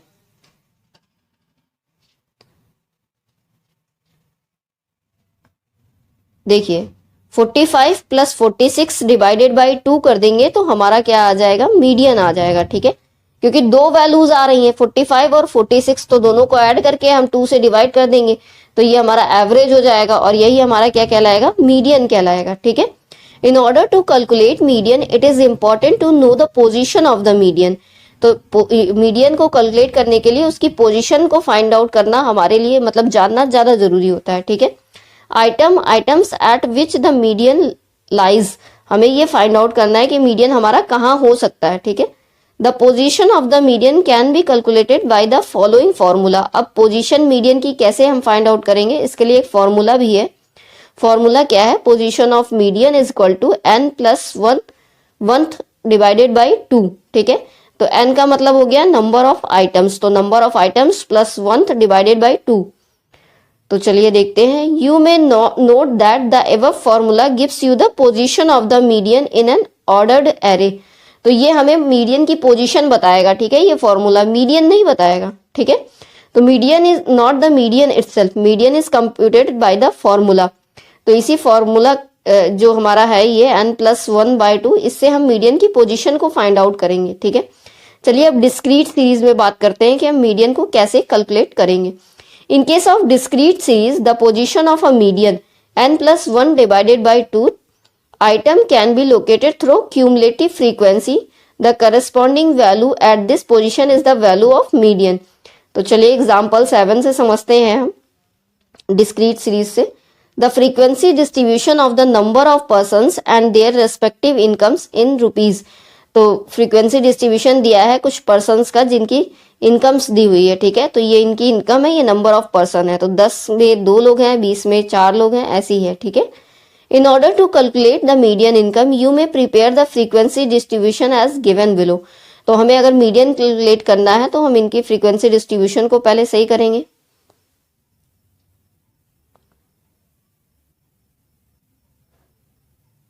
तो अगर हम फिगर से देखें तो यहाँ पे मीडियन 62 दिखा रहा है। तो computation of median for discrete series, तो चलिए पहले कंप्यूटेशन समझते हैं, ठीक है। तो यहाँ पे इनकम लिख दी है, यहाँ पे नंबर ऑफ पर्सन्स है और यहाँ पे उनकी क्यूमुलेटिव फ्रीक्वेंसी है, ठीक है। तो 10 इनकी 10, 20, 30, 40 नंबर ऑफ इनकम्स है, नंबर ऑफ पर्सन इतने दिए हुए हैं। क्यूमुलेटिव फ्रीक्वेंसी हम कैसे निकालेंगे? The median is located in the n+1 divided by 2, ठीक है। तो अगर हम मीडियन की बात करें तो मीडियन हमारा कैसे फाइंड आउट होगा? तो 20+1 करेंगे हम, डिवाइडेड बाई 2 कर देंगे तो 10.5 ऑब्जर्वेशन पे मीडियन हमारा होगा, ठीक है। This can be easily located through cumulative frequency, तो हम इसे क्यूमुलेटिव फ्रीक्वेंसी से इजिली निकाल लेंगे। क्यूमुलेटिव फ्रीक्वेंसी कैसे निकाली जाती है ये मैंने आपको पहले ही बताया है, ठीक है। The 10.5 observation lies in the cumulative frequency of 16। तो अगर हम 10.5 की बात करें तो 10.5 हमारा 16 की पोजीशन पे लाइज करता है। The income corresponding to this is 30, so the median income is 30। तो इस हिसाब से हमारी मीडियन इनकम क्या हो जाएगी? 30 हो जाएगी, ठीक है। अब देखते हैं कॉन्टिन्यूअस सीरीज में हम। In case of continuous series, you may have to locate the median class where n divided by 2th item, not n+1 divided by 2। तो अब यहाँ पर हम n divided by 2 करेंगे। उसमें क्या करते थे? n+1 divided by 2 करते थे डिस्क्रीट सीरीज में। The median can then be obtained as follows। Median का फॉर्मूला यहाँ पे क्या हो जाएगा? l+n divided by 2 minus cumulative frequency divided by f into H, ठीक है। एल मतलब हो गया lower limit of the median class, cumulative frequency of the class हो गई सी एफ हमारी, एन तो जान ही रहे हैं आप। चलिए आगे देखते हैं। Preceding the median class, frequency of the median class हम लेंगे, एफ का मतलब फ्रीक्वेंसी हो गया, एच का मतलब हो गया magnitude of the median class interval. H का मतलब क्या है? मैग्नीट्यूड मीडियन क्लास इंटरवल का, ठीक है। No adjustment is required if frequency is of unequal size of magnitude. तो कोई एडजस्टमेंट की रिक्वायरमेंट नहीं होती है अनइक्वल फ्रीक्वेंसी साइज में, ठीक है। चलिए क्वेश्चन नंबर 8 समझते हैं। Following data relates to daily wages of a person working in a factory, compute the median daily wage. अब इनका हमें मीडियन निकालना है। ये लोग नंबर ऑफ वर्कर्स दिए हुए हैं और इनका डेली वेज दिया हुआ, ठीक है। The data is arranged in descending order here. Data ये जो है ये डिसेंडिंग ऑर्डर में है। In the above illustration median class is the value of n divided by 2 item. तो 160 divided by 2 is equal to 80th item of the series. तो 80th item जो होगा सीरीज का, यानी कि लाइज कहाँ पे कर रहा है? तो 35 इंटू 40 की क्लास इंटरवल में हमारा 35 से 40, 1 2 3 4 5, 1 2 3 4 5, ठीक है। तो यहाँ पे ये लाइज कर रहा है। Applying the formula of the median S, अब हम मीडियन का फॉर्मूला अप्लाई करेंगे। पहले तो हम क्यूमुलेटिव फ्रीक्वेंसी निकालेंगे, ठीक है। डेली वेजेस दिए हुए हैं, नंबर ऑफ वर्कर्स है, क्यूमुलेटिव फ्रीक्वेंसी दी हुई है। क्यूमुलेटिव फ्रीक्वेंसी मैंने बताया ही आपको कैसे निकालते हैं। फिर हम मीडियन का फॉर्मूला लगाएंगे जो कि है l+n divided by 2 minus cumulative frequency upon frequency into H, ठीक है। तो फॉर्मूले में वैल्यू पुट करेंगे तो हमारा मीडियन आ जाएगा 35.83, ठीक है। दस the median daily veg is 35.83। तो डेली वेज का जो मीडियन है वो क्या है? 35.83। This means that 50% of the workers are getting less than और इक्वल टू 35.83। तो इसका मतलब ये है कि 50% जो है लेस देन 35 से कम पाते हैं वेजेस और 50% मोर देन 35 पाते हैं, ठीक है। आर गेटिंग मोर देन और equal to this wage. You should remember that median as a measure of central tendency. Median भी क्या होता है? मेजर्स होते हैं सेंट्रल टेंडेंसी के। Is not sensitive to all the values in the series. तो ये सभी वैल्यूज पे सीरीज की सेंसिटिव नहीं हो सकता। It concentrates on the value of the central items of the data. तो ये वैल्यू के सेंट्रल आइटम्स पे ही कंसंट्रेट करता है। तो आई होप आपको मीडियन का फॉर्मूला क्लियर हो गया होगा। मैं सबसे पहले हम समझेंगे कि क्वार्टाइल्स क्या होते हैं, ठीक है। तो इसको समझने से पहले हम समझते हैं कि क्वार्टर का मतलब क्या होता है, ठीक है। आपने सुना भी होगा कि क्वार्टर की बात होती है। तो अगर हम बात करें तो हमारा एक साल में 12 महीने होते हैं, यानी 12 मंथ्स होते हैं। तो 12 मंथ्स के अगर हम क्वार्टर की बात करें तो हम उसको 4 से डिवाइड कर देते हैं। तो 12 को जब हम 4 से डिवाइड कर देते हैं तो क्या आता है, 3 आता है। यानी हमारे एक साल में 3 क्वार्टर्स होते हैं, ठीक है। सॉरी, 3 मंथ्स के 4 क्वार्टर्स होते हैं। तो किसी भी चीज को जब हम 4 पार्ट्स में डिवाइड कर देते हैं तो वही क्या कहलाती है, क्वार्टर कहलाती है, ठीक है। तो उसी तरीके से क्वार्टाइल होता है। क्वार्टाइल में क्या होता है कि कोई भी चीज हम 4 पार्ट्स में डिवाइड कर देते हैं तो वही हमारा क्या कहलाता है, क्वार्टाइल कहलाता है, ठीक है। मीडियन में हम क्या करते थे, मीडियन में हम किसी भी डेटा को जो है 2 पार्ट में डिवाइड करते थे, 2 इक्वल पार्ट्स में। तो वही हमारा वो वैल्यू जो 2 इक्वल पार्ट्स में दोनों डेटा को डिवाइड करती थी, एक साइड हमारी लोअर वैल्यूज होती थी और एक साइड हमारी मीडियन से हायर वैल्यूज होती थी। तो वो क्या कहलाता था, हमारा मीडियन कहलाता था, ठीक है। उसी तरीके से क्वार्टाइल में क्या होता है कि हम किसी डेटा को 4 पार्ट्स में डिवाइड करते हैं, ठीक है। तो क्वार्टाइल हमारा मीडियन का भी हाफ होता है। हम कह सकते हैं कि क्वार्टाइल जो है वो मीडियन बाई 2 होता है, यानी मीडियन का भी हाफ होता है क्वार्टाइल, क्योंकि इसमें हम किसी डेटा को 4 पार्ट्स में डिवाइड कर रहे हैं, जबकि उसमें हम किसी डेटा को 2 पार्ट्स में डिवाइड करते थे, ठीक है। तो चलिए क्वार्टाइल का मतलब समझते हैं हम। Quartiles are the measures which divide the data into 4 equal parts. तो ये ऐसे मेजर्स होते हैं जो डेटा को 4 इक्वल पार्ट्स में डिवाइड करते हैं, ठीक है। Each portion contains equal number of observation. जितने भी पोर्शन होते हैं वो इक्वल नंबर ऑफ ऑब्जर्वेशन को कंटेन करते हैं, ठीक है।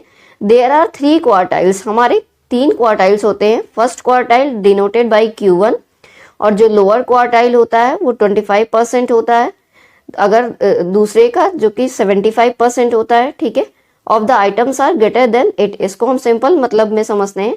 तो हमारे जैसे कि एक ये लाइन है, इसको हम 3 पार्ट्स में डिवाइड करना चाहते हैं, सॉरी 4 पार्ट में डिवाइड करना चाहते हैं। तो हम इसको 1 पार्ट हो गया, 2 पार्ट हो गया, 3 हो गया, ठीक है। तो अब ये 4 पार्ट्स में डिवाइड हो गई है। आपको दिख रहा है कि ये फर्स्ट पार्ट है, ये सेकेंड पार्ट है, ये थर्ड पार्ट है और ये 4th पार्ट है। तो किसी भी चीज को जब हमें 4 पार्ट में डिवाइड करना होता है तो हम उसके 3 डिस्ट्रीब्यूशन करते हैं। तो यही हमारा Q1 हो जाता है, ये हमारा Q2 हो जाता है और ये हमारा Q3 हो जाता है, ठीक है। तो यही कह रहा है कि हमारे 3 क्वार्टाइल होते हैं, Q1, Q2 और Q3। Q2 हमारा मीडियन ही होता है क्योंकि ये किसी भी डेटा को 2 इक्वल पार्ट्स में डिवाइड करता है, ठीक है। तो मीडियन को ही हम Q2 बोलते हैं, क्वार्टाइल सेकेंड बोलते हैं, ठीक है। आगे देखते हैं।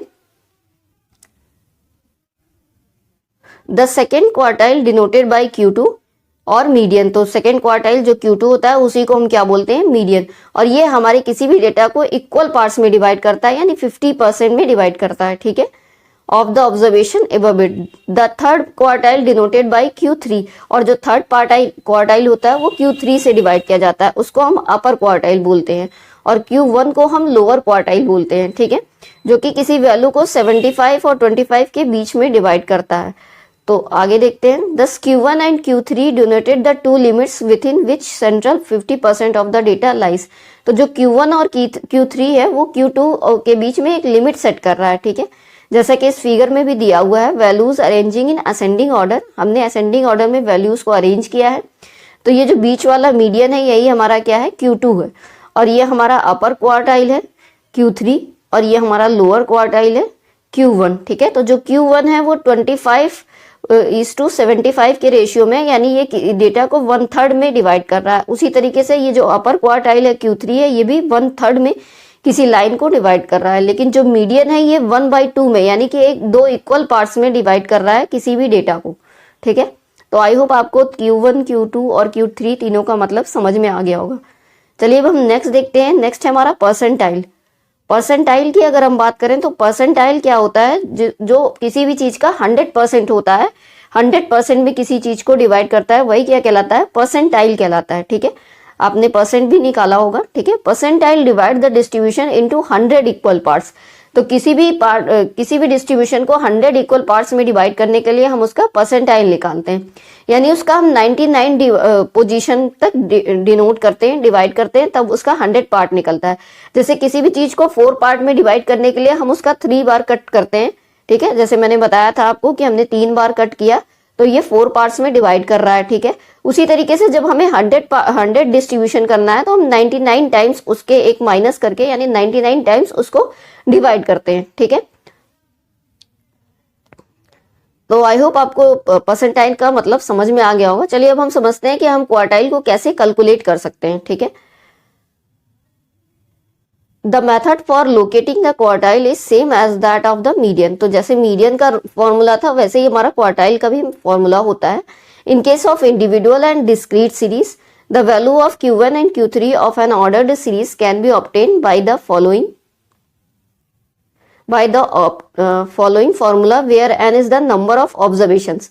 तो जैसे हमारा मीडियन का क्या फॉर्मूला था, n+1/2, लेकिन हमें मीडियन का भी हाफ होता है हमारा क्वार्टाइल, तो हमें डिवाइड बाय 2 और कर देना होता है। तो इस वैल्यू को इस पे ले जाते हैं तो हमारा फॉर्मूला बन जाता है n+1/4। ये हमारा क्वार्टाइल का फॉर्मूला हो जाता है, ठीक है। तो Q1 का फॉर्मूला तो यही हो जाएगा n+1 डिवाइडेड बाई 4, n यानी कि नंबर ऑफ ऑब्जर्वेशंस, ठीक है। और Q3 का फॉर्मूला क्या हो जाएगा, 3n+1 डिवाइडेड बाई 4, ठीक है। चलिए एग्जाम्पल से समझते हैं। एग्जाम्पल में कह रहा है calculate the value of lower quartile from the data of the marks obtained by the 10 students in an examination. तो किसी एग्जाम के 10 स्टूडेंट्स के मार्क्स दिए हुए हैं, उसमें से हमें लोअर क्वार्टाइल फाइंड आउट करना है। Arranging the data in an ascending order, तो सबसे पहले हम डेटा को असेंडिंग ऑर्डर में अरेंज करेंगे। तो 11, 12, 14, 18 पूरे डेटा को हमने असेंडिंग ऑर्डर में अरेंज किया है, यानी पहले सबसे छोटी वैल्यू लिखेंगे फिर उससे बड़ी वैल्यू, ठीक है। उसके बाद Q1 का फॉर्मूला क्या होता है, n+1 डिवाइडेड बाई 4, ठीक है। तो हमारी वैल्यूज कितनी है, 1, 2, 3, 4, 5, 6, 7, 8, 9, 10, यानी 10+1 डिवाइडेड बाई 4 हो जाएगा, ठीक है। 10+1 डिवाइडेड बाई 4 करेंगे तो हमारा आ रहा है 2.75, ठीक है। 2.75 आ रहा है, यानी कि हमारा सेकेंड आइटम और 0.075। तो सेकेंड आइटम हमारा क्या है, सेकेंड में अगर हम देखें तो हमारा 12 है, ठीक है। सेकेंड पोजीशन पे क्या है, 12, तो यानी 12 + 0.75। अब 75 निकालने के लिए हमें क्या करना होगा, 2 की वैल्यू है, ठीक है। 2 पॉइंट आ रहा है, यानी कि हमें 2 और 3 के बीच की वैल्यू में से माइनस कर देना होगा, यानी कि 3 की वैल्यू क्या है, 14 माइनस हम 12 कर देंगे, ठीक है। तो 14 - 12 कर देंगे तो कितना आएगा, 2 आ जाएगा, ठीक है। तो 2 को 7.5 से मल्टीप्लाई कर देंगे तो हमारा 13 जो भी वैल्यू आएगी उसको 12 प्लस उतना कर देंगे तो 13.5 हमारा क्या आ जाएगा, Q1 आ जाएगा, ठीक है। तो आई होप आपको समझ में आ गया होगा। हमने क्या किया, हमारा जब हमने nth टर्म को जो है 4 से डिवाइड किया तो हमारी वैल्यू आई 2.75 टर्म। तो सेकेंड पोजीशन पे हमारी वैल्यू थी 12, हमने ले लिया 12 प्लस 0.75। उसके बाद जो हमारा सेकेंड आइटम है तो इसलिए हम सेकेंड और थर्ड की पोजीशन का वैल्यू लेंगे, यानी 14 - 12 कर देंगे इंटू 0.75 कर देंगे और फिर जब इसको मल्टीप्लाई करेंगे तो जो भी आएगा उसको 1.5 आई थिंक आएगा, उसको हम 12 से प्लस कर देंगे तो 13.5 हमारा आ जाएगा Q1, ठीक है। अब हम चाहें तो इसी वैल्यू से Q3 भी फाइंड आउट कर सकते हैं, Q2 भी फाइंड आउट कर सकते हैं, ठीक है। Q2 को फाइंड आउट करने के लिए हमें क्या करना होगा, Q2 को फाइंड आउट करने के लिए इसमें से जो मिड वैल्यू होगी उसमें से हम 4 डिवाइड करेंगे, ठीक है। उसी तरीके से Q3 का भी फॉर्मूला हम लगा देंगे और हमारी वैल्यू आ जाएगी, ठीक है। अब चलिए हम समझते हैं मोड के बारे में। तो हमने मीन देखा, मीडियन देखा और मोड की अब हम बात करते हैं। तो मीन में बेसिकली हम क्या करते थे, अर्थमेटिक मीन कैसे निकालते थे ये मैंने आपको बताया ही है। मीडियन हम किसी वैल्यू को 2 पार्ट में डिवाइड करते हैं तो हमारा मीडियन निकलता है। अब हम मोड की बात करते हैं।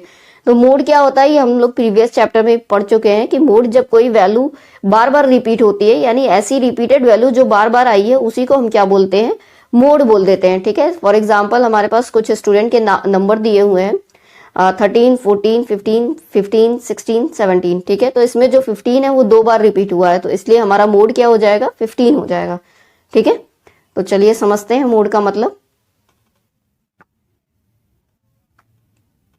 Sometimes you may be interested in knowing the most typical value of a series or the value around which maximum concentration of items occur. For example, a manufacturer would like to know the size of shoes that has maximum demand. तो कोई भी manufacturer जानना चाहता है कि वो कौन सा शूज का साइज है जिसकी डिमांड बहुत ज्यादा है, ठीक है। और style of the shirt that is more frequently demanded.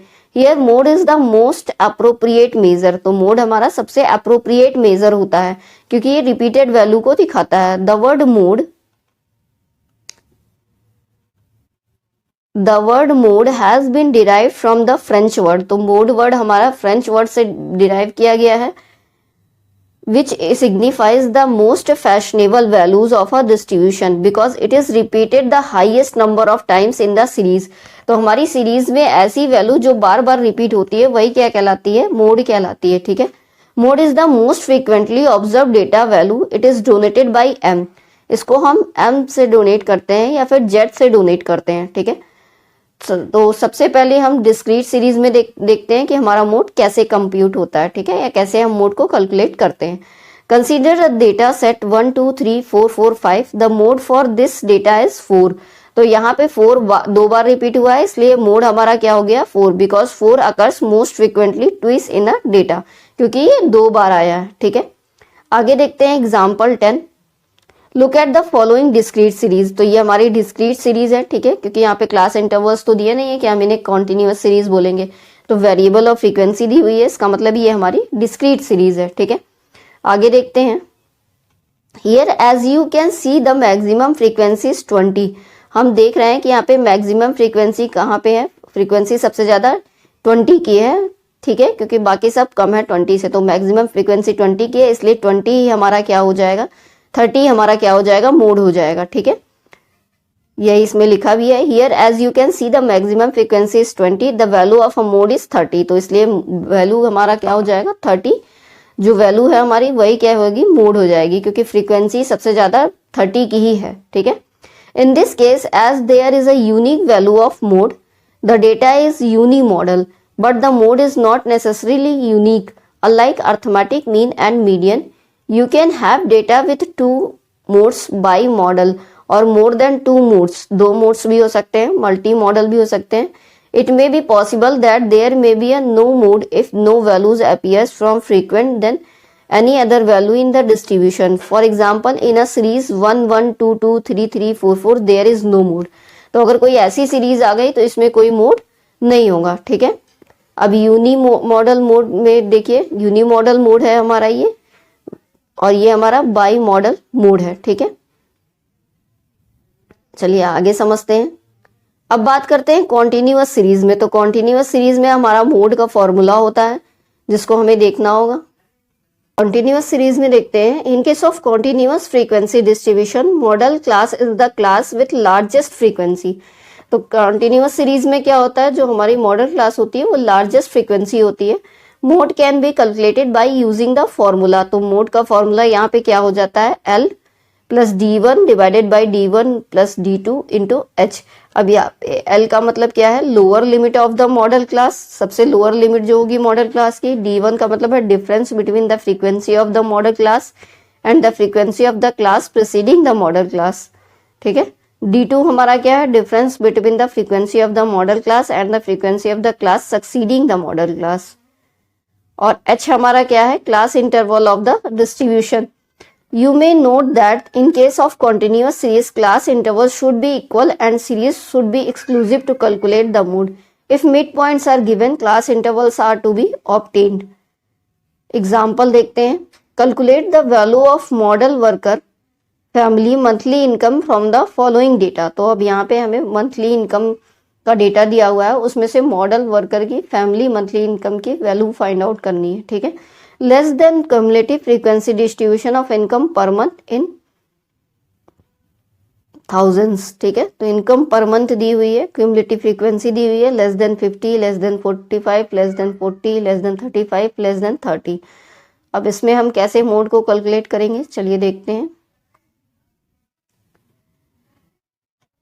As you can see, this is in case of cumulative frequency distribution. In order to calculate mode, you will have to convert it into an exclusive series.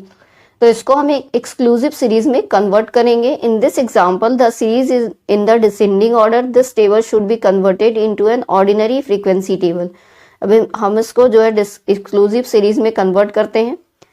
अब यहाँ पे frequency हम निकालेंगे, 45 से 50 का लेंगे, फिर जो है 40 से 45, 35 से 40, फिर 30 से 35, ऐसे हम सारी वैल्यूज लेंगे और उनकी फ्रीक्वेंसी निकालेंगे माइनस करके। ठीक है, the value of the mode lies in 25 to 30। 25 to 30 में देखें अगर हम, तो सबसे ज्यादा फ्रीक्वेंसी हमारी आ रही है 30, ठीक है। सबसे ज्यादा फ्रीक्वेंसी कहाँ पे है, 25 to 30 की है, तो यानी कि मोड हमारा इसी में होगा। Bye inspection also it can be seen that this is a model class. तो अब हम वैल्यू में फॉर्मूले में वैल्यू रखेंगे, तो L हमारा क्या है 25 है, ठीक है। लोअर वैल्यू D1 क्या है हमारा 30 माइनस 18 कर देंगे, ठीक है, उसके नीचे वाली वैल्यू। और अगर हम D2 की बात करें तो 30 माइनस 20 उसके ऊपर वाली वैल्यू से माइनस कर देंगे।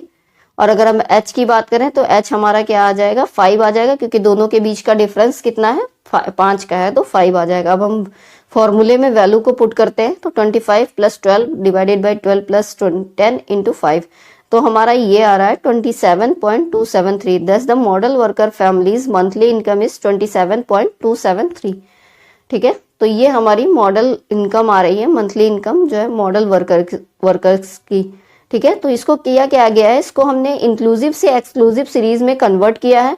उसके बाद जो हाईएस्ट फ्रीक्वेंसी आई है वो 30 की है, जो कि 25 से 30 के बीच का है, तो इसमें से इसका डिफरेंस हमारा H हो जाएगा, ठीक है। उसके बाद जो है हमारा L क्या हो जाएगा 30 हो जाएगा, सॉरी 25 हो जाएगा L, क्योंकि हमारी 25 से 30 के बीच की है, तो लोअर हमारा L हो जाएगा। उसके बाद D1 क्या हो जाएगा 30 माइनस 18 और D2 हो जाएगा 30 माइनस 20, ठीक है। और फिर हम फॉर्मूले में वैल्यू को पुट कर देंगे और हमारा आंसर आ जाएगा। तो आई होप आपको समझ में आ गया होगा कि हम कैसे करते हैं इन सीरीज में, मोड को कैसे कैलकुलेट करते हैं, ठीक है। चलिए अब हमारा रिलेटिव पोजीशन और of arithmetic mean, median and mode की बात हो रही है, तो ये हमारा ज़्यादा दिया नहीं हुआ है, तो इसको हम अवॉइड करते हैं। तो हमारा फाइनली ये चैप्टर कंप्लीट हो गया। अब हम इसकी एक्सरसाइजेस करेंगे, और जो चीज़ें आपको नहीं समझ में आई है वो एक्सरसाइजेस में और अच्छे से समझ में आ जाएंगी, क्योंकि एक्सरसाइजेस में न्यूमेरिकल्स होंगे, इनके न्यूमेरिकल्स, ठीक है। ये न्यूमेरिकल्स दिए हुए हैं, तो इनको मैं अच्छे से एक्सप्लेन करूंगी आपको कि कैसे मीडियन निकालते हैं किसी सीरीज का, कैसे मोड निकालते हैं, कैसे मीन निकालते हैं। तो आपका कॉन्सेप्ट ज़्यादा अच्छे से क्लियर हो जाएगा, ठीक है। जो आपको अभी चैप्टर पढ़ने पे नहीं समझ में आ रहा है, ओवरव्यू में नहीं समझ में आ रहा है, वो आपको एक्सरसाइज वाले वीडियोज आप देखोगे तो आपको अच्छे से समझ में आ जाएगा, ठीक है। तो आई होप आपको वीडियो पसंद आया होगा। वीडियो अगर पसंद आया होगा तो लाइक कर दीजिएगा, ज़्यादा से ज़्यादा शेयर करिएगा, ठीक है। और अगर कोई डाउट हो तो आप कमेंट करके पूछ सकते हैं। और अगर आप कॉमर्स के स्टूडेंट हैं या फिर कॉमर्स के किसी भी एग्जाम की प्रिपरेशन कर रहे हो तो चैनल को सब्सक्राइब कर दीजिएगा। और अगर आप मुझे टेलीग्राम, इंस्टाग्राम या फेसबुक पे फॉलो करना चाहते हैं तो डिस्क्रिप्शन बॉक्स में लिंक दिया हुआ है, आप मुझे फॉलो कर सकते हैं, ठीक है। आज हम एनसीईआरटी क्वेश्चंस करेंगे इन्हीं एवरेजेस के बेसिस पे। तो चलिए क्वेश्चन स्टार्ट करते हैं।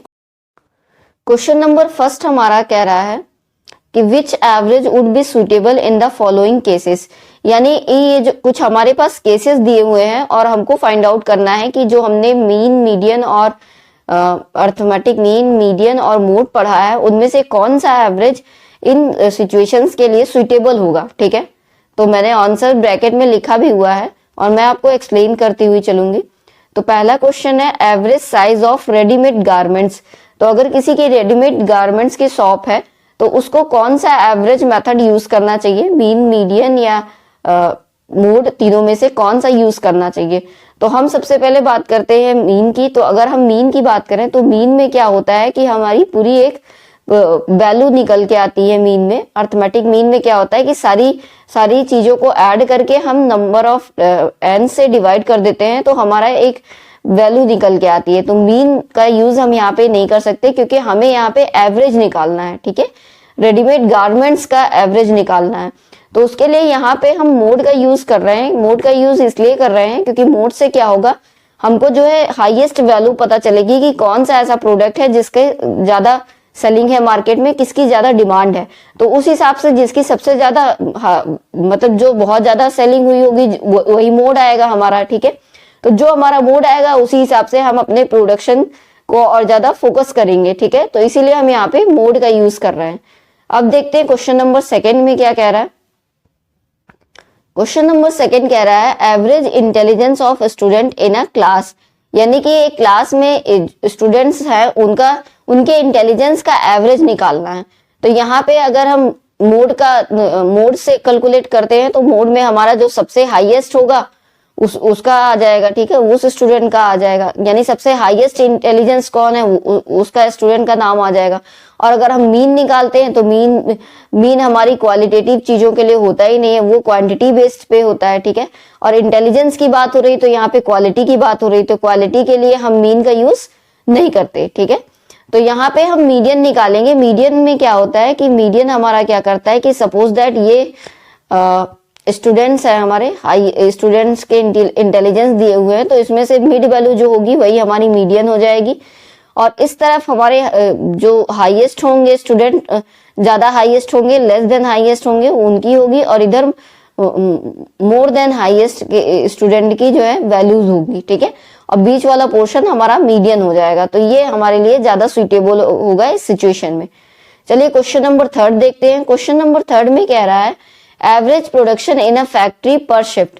तो एक फैक्ट्री है जिसका एवरेज प्रोडक्शन दिया हुआ है पर शिफ्ट का, तो उसको हमें उसका एवरेज प्रोडक्शन मतलब फाइंड आउट करना है। एक फैक्ट्री का पर शिफ्ट का प्रोडक्शन दिया हुआ है, तो यहाँ पे हम अर्थमेटिक मीन का यूज करेंगे, क्योंकि अर्थमेटिक मीन से क्या होगा कि हमारा सपोज दैट हमारी 3 शिफ्ट है, मॉर्निंग, इवनिंग और ठीक है नाइट।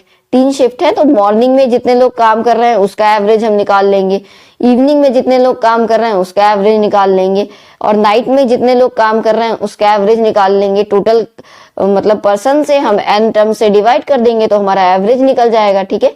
तो उससे हमें क्लियर हो जाएगा कि मॉर्निंग शिफ्ट का क्या प्रोडक्शन का एवरेज है, इवनिंग का क्या है और नाइट का क्या है, ठीक है।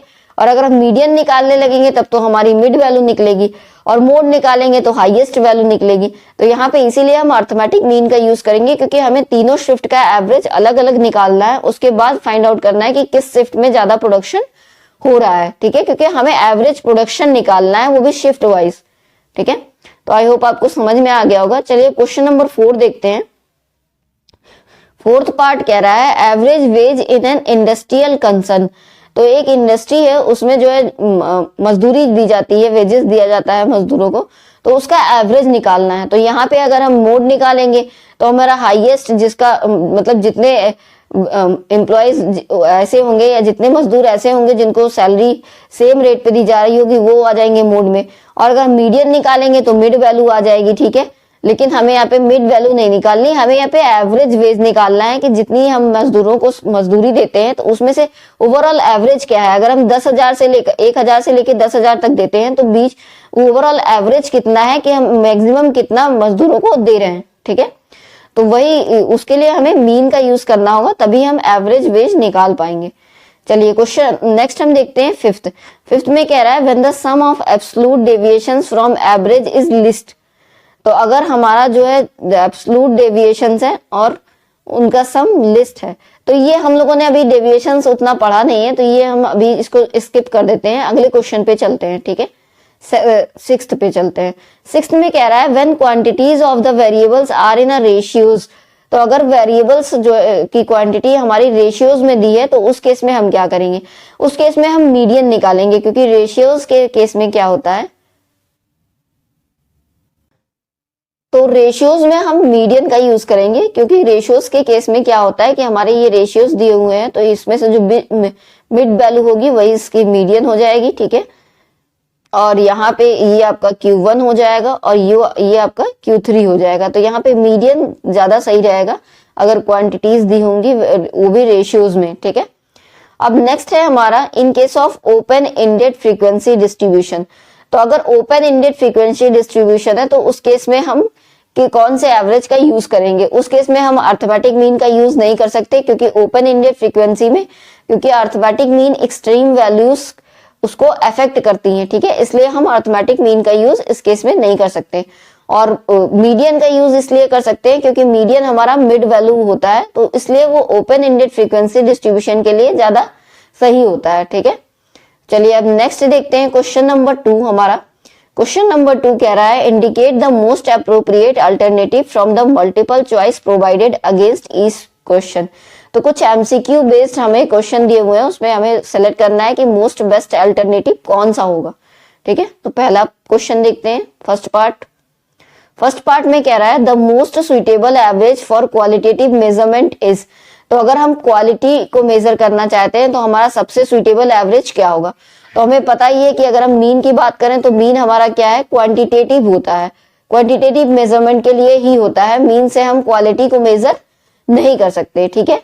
तो इसलिए हमारा मीडियन सबसे ज्यादा सुइटेबल माना जाता है क्वालिटेटिव मेजरमेंट के लिए या क्वालिटी को मेजर करने के लिए, इसलिए यहाँ पे हमारा आंसर क्या हो जाएगा, मीडियन हो जाएगा, ठीक है। अब चलिए सेकंड देखते हैं। सेकंड में कह रहा है which average is affected most by the presence of extreme items.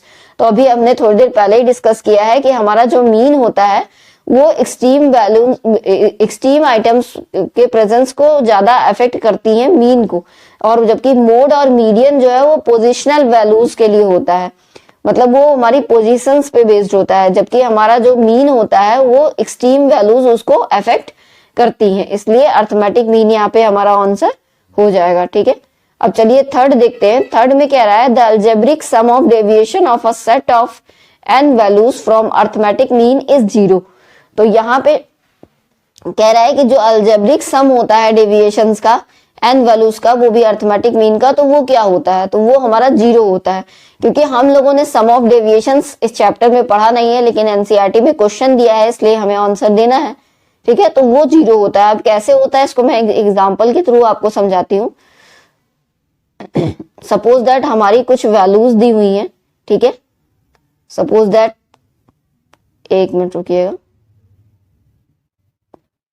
हाँ, सपोज दैट हमारी कुछ वैल्यूज दी हुई हैं 1 2 3 4, ठीक है, 4 वैल्यूज दी हुई हैं। अब हमें इसका अर्थमेटिक मीन निकालते हैं। तो अर्थमेटिक मीन निकालने का क्या फॉर्मूला है, sigma x divided by n, ठीक है। तो हमारा इसको अगर हम प्लस करें तो 4 3 7 हो गया, 7 2 9 हो गया, प्लस 1 10 आ गया, और 4 टर्म्स है तो 10 को 4 से डिवाइड कर देंगे तो हमारा क्या आ जाएगा, यहाँ पे 5 भी ले लेते हैं, ठीक है।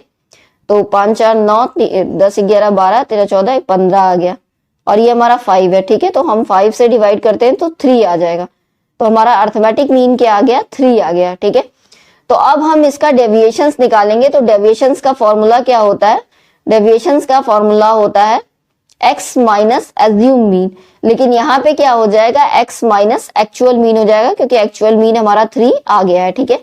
तो हम जो है 3 से माइनस करेंगे, तो 1 माइनस 3 करेंगे -2 आ जाएगा, 2 माइनस 3 करेंगे तो -1 आ जाएगा, 3 माइनस 3 करेंगे 0 आ जाएगा, ठीक है। फिर 3 माइनस 4 माइनस 3 करेंगे 1 आ जाएगा, ठीक है। फिर 5 माइनस 3 करेंगे 2 आ जाएगा। तो अब अगर हम इसको टोटल कैलकुलेट करें तो हमारा क्या आ रहा है, -2 से +2 कट जाएगा, -1 से +1 कट जाएगा, और 0 बचेगा।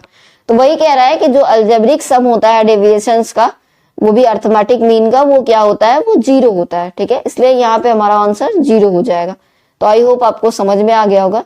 चलिए क्वेश्चन नंबर 3 देखते हैं। क्वेश्चन नंबर 3 हमारा फिर से ट्रू फॉल्स आ गया।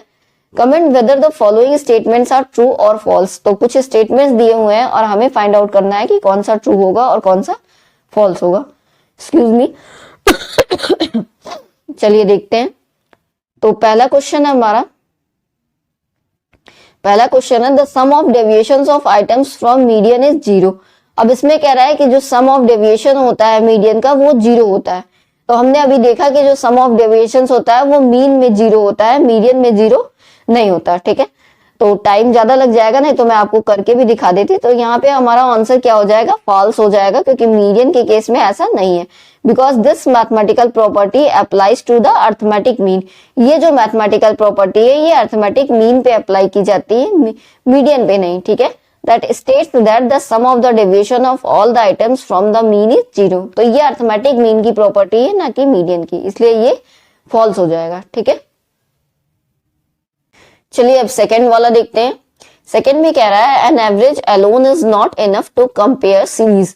तो किसी भी सीरीज को कंपेयर करने के लिए एवरेज जो हमारे मीन मीडियन मोड होते हैं ये पूरी तरीके से इनफ नहीं होते।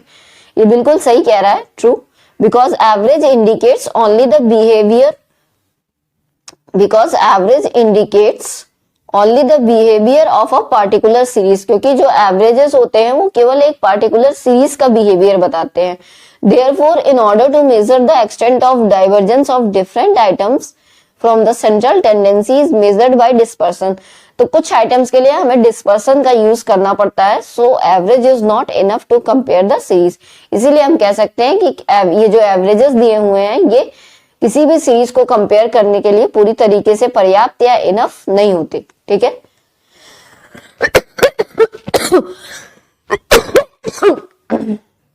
Excuse me. चलिए अब थर्ड देखते हैं।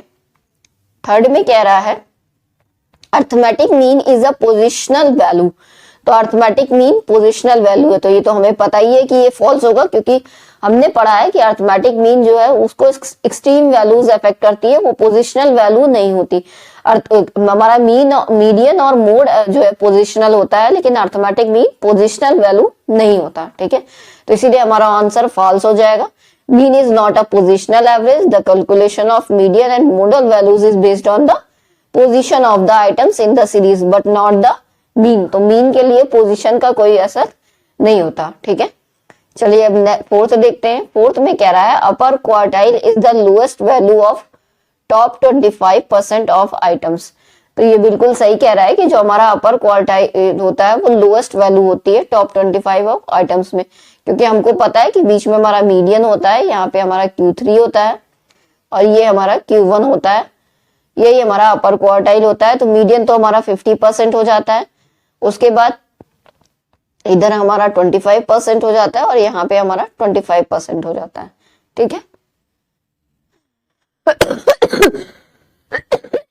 इसलिए ये हमारा ट्रू हो जाएगा, ठीक है। अब फिफ्थ देखते हैं। फिफ्थ में कह रहा है median is unduly affected by extreme observations. Median कह रहा है कि हमारा एक्सट्रीम ऑब्जर्वेशन मीडियन को अफेक्ट करता है, जबकि हमने पहले ही पढ़ा है केवल मीन ऐसा है जिसको एक्सट्रीम ऑब्जर्वेशंस अफेक्ट करते हैं और मीडियन और मोड को एक्सट्रीम ऑब्जर्वेशंस अफेक्ट नहीं करते। इसलिए ये भी क्वेश्चन हमारा फॉल्स हो जाएगा।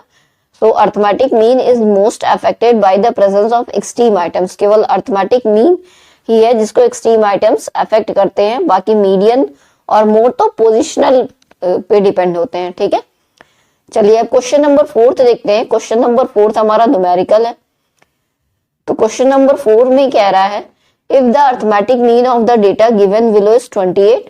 ये जो हमारा डेटा दिया हुआ है इसका अर्थमेटिक मीन अगर 28 है तो फाइंड द मिसिंग फ्रीक्वेंसी। तो हमें ये जो मिसिंग फ्रीक्वेंसी है ये फाइंड आउट करनी है और हमें सीरीज में मीडियन फाइंड आउट करना है, ठीक है।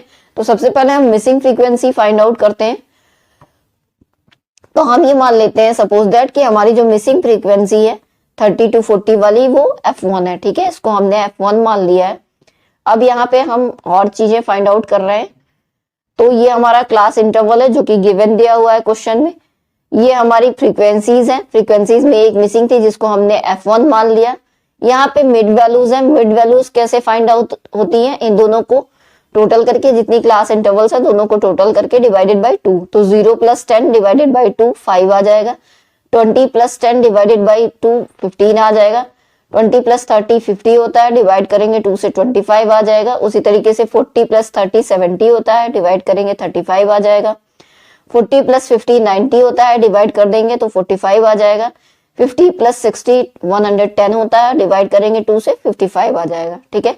तो ये हमारी मिड वैल्यूज हो गई। अब हम सिग्मा एफ निकाल लेंगे, तो सबको एक साथ प्लस कर लेंगे और F1 को साइड में प्लस करेंगे, तो 80 + F1 हो गया हमारा सिग्मा एफ, ठीक है। उसके बाद हमें FM निकालना है, तो F ये रहा। FM निकालने के लिए FE और ME है, तो इन दोनों को मल्टीप्लाई कर देंगे तो हमारा FM आ जाएगा। तो 12 5 × 60 हो गया, 18 15 × 270 हो गया, 27 25 675 हो गया और F1 × 35 हमारा क्या हो जाएगा? 35 F1 हो जाएगा। तो इसी तरीके से सबको मल्टीप्लाई कर लेंगे और फिर सिग्मा FM निकालेंगे, ठीक है। सिग्मा FM निकालने के लिए हमें क्या करना होगा? ये देखिए सारी वैल्यूज को एक साथ हम प्लस कर लेंगे, इन तीनों को और इन दोनों को, ठीक है। और 2100 टोटल आ जाएगा हमारा, प्लस 35 F1 इसको अलग से प्लस करेंगे, ठीक है। इसको हम इसके साथ में ऐड नहीं करेंगे। तो ये पूरा हमारा चार्ट हो गया। अब आगे हम देखते हैं। अब हमारा जो फॉर्मूला होता है वो क्या होता है? F sigma FF divided by sigma F, ठीक है।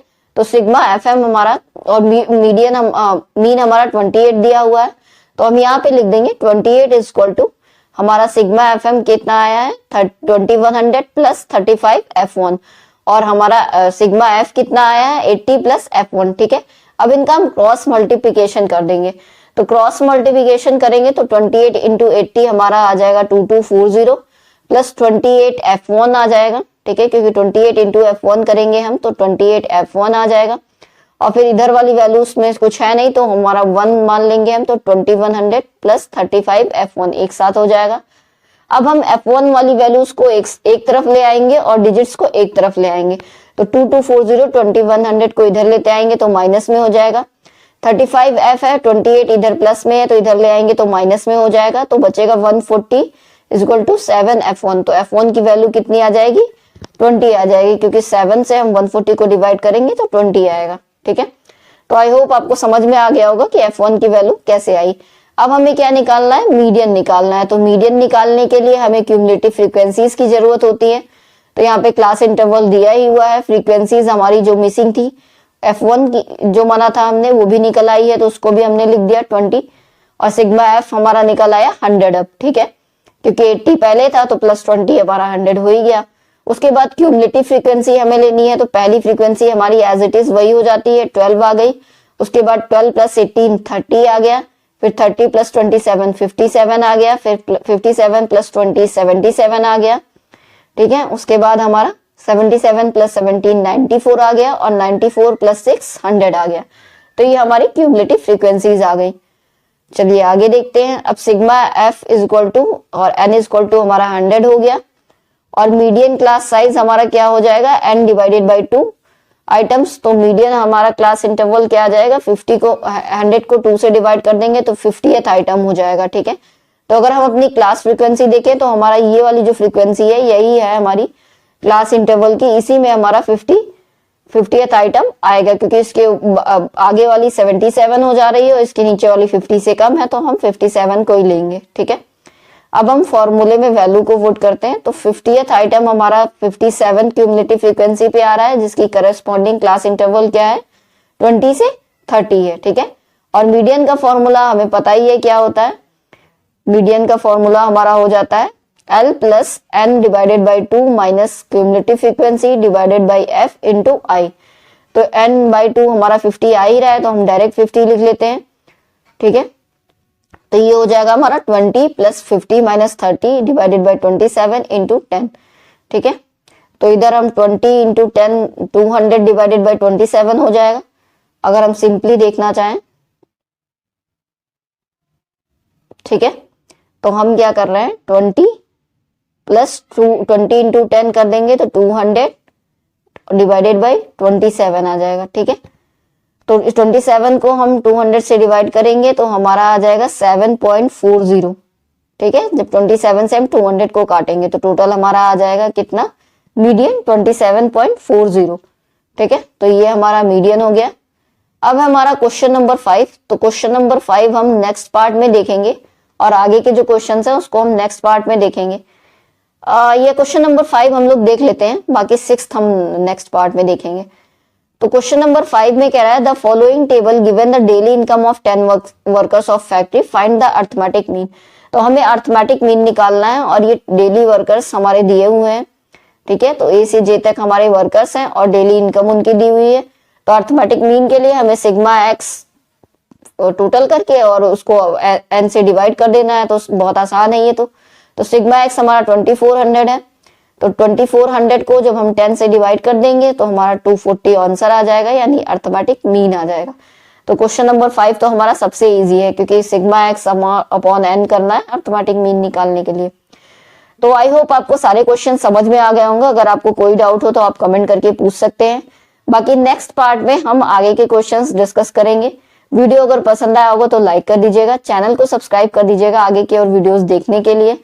और बाकी अगर आप कॉमर्स के स्टूडेंट हो या कॉमर्स के किसी भी एग्जाम की प्रिपरेशन कर रहे हो तो आप इस चैनल को सब्सक्राइब कर सकते हैं। मैं आपकी ज्यादा से ज्यादा हेल्प करने की कोशिश करूंगी। ठीक है, और अगर आप मुझे टेलीग्राम, इंस्टाग्राम या फेसबुक पे फॉलो करना चाहते हैं तो डिस्क्रिप्शन बॉक्स में लिंक दिया हुआ है, आप मुझे फॉलो कर सकते हैं।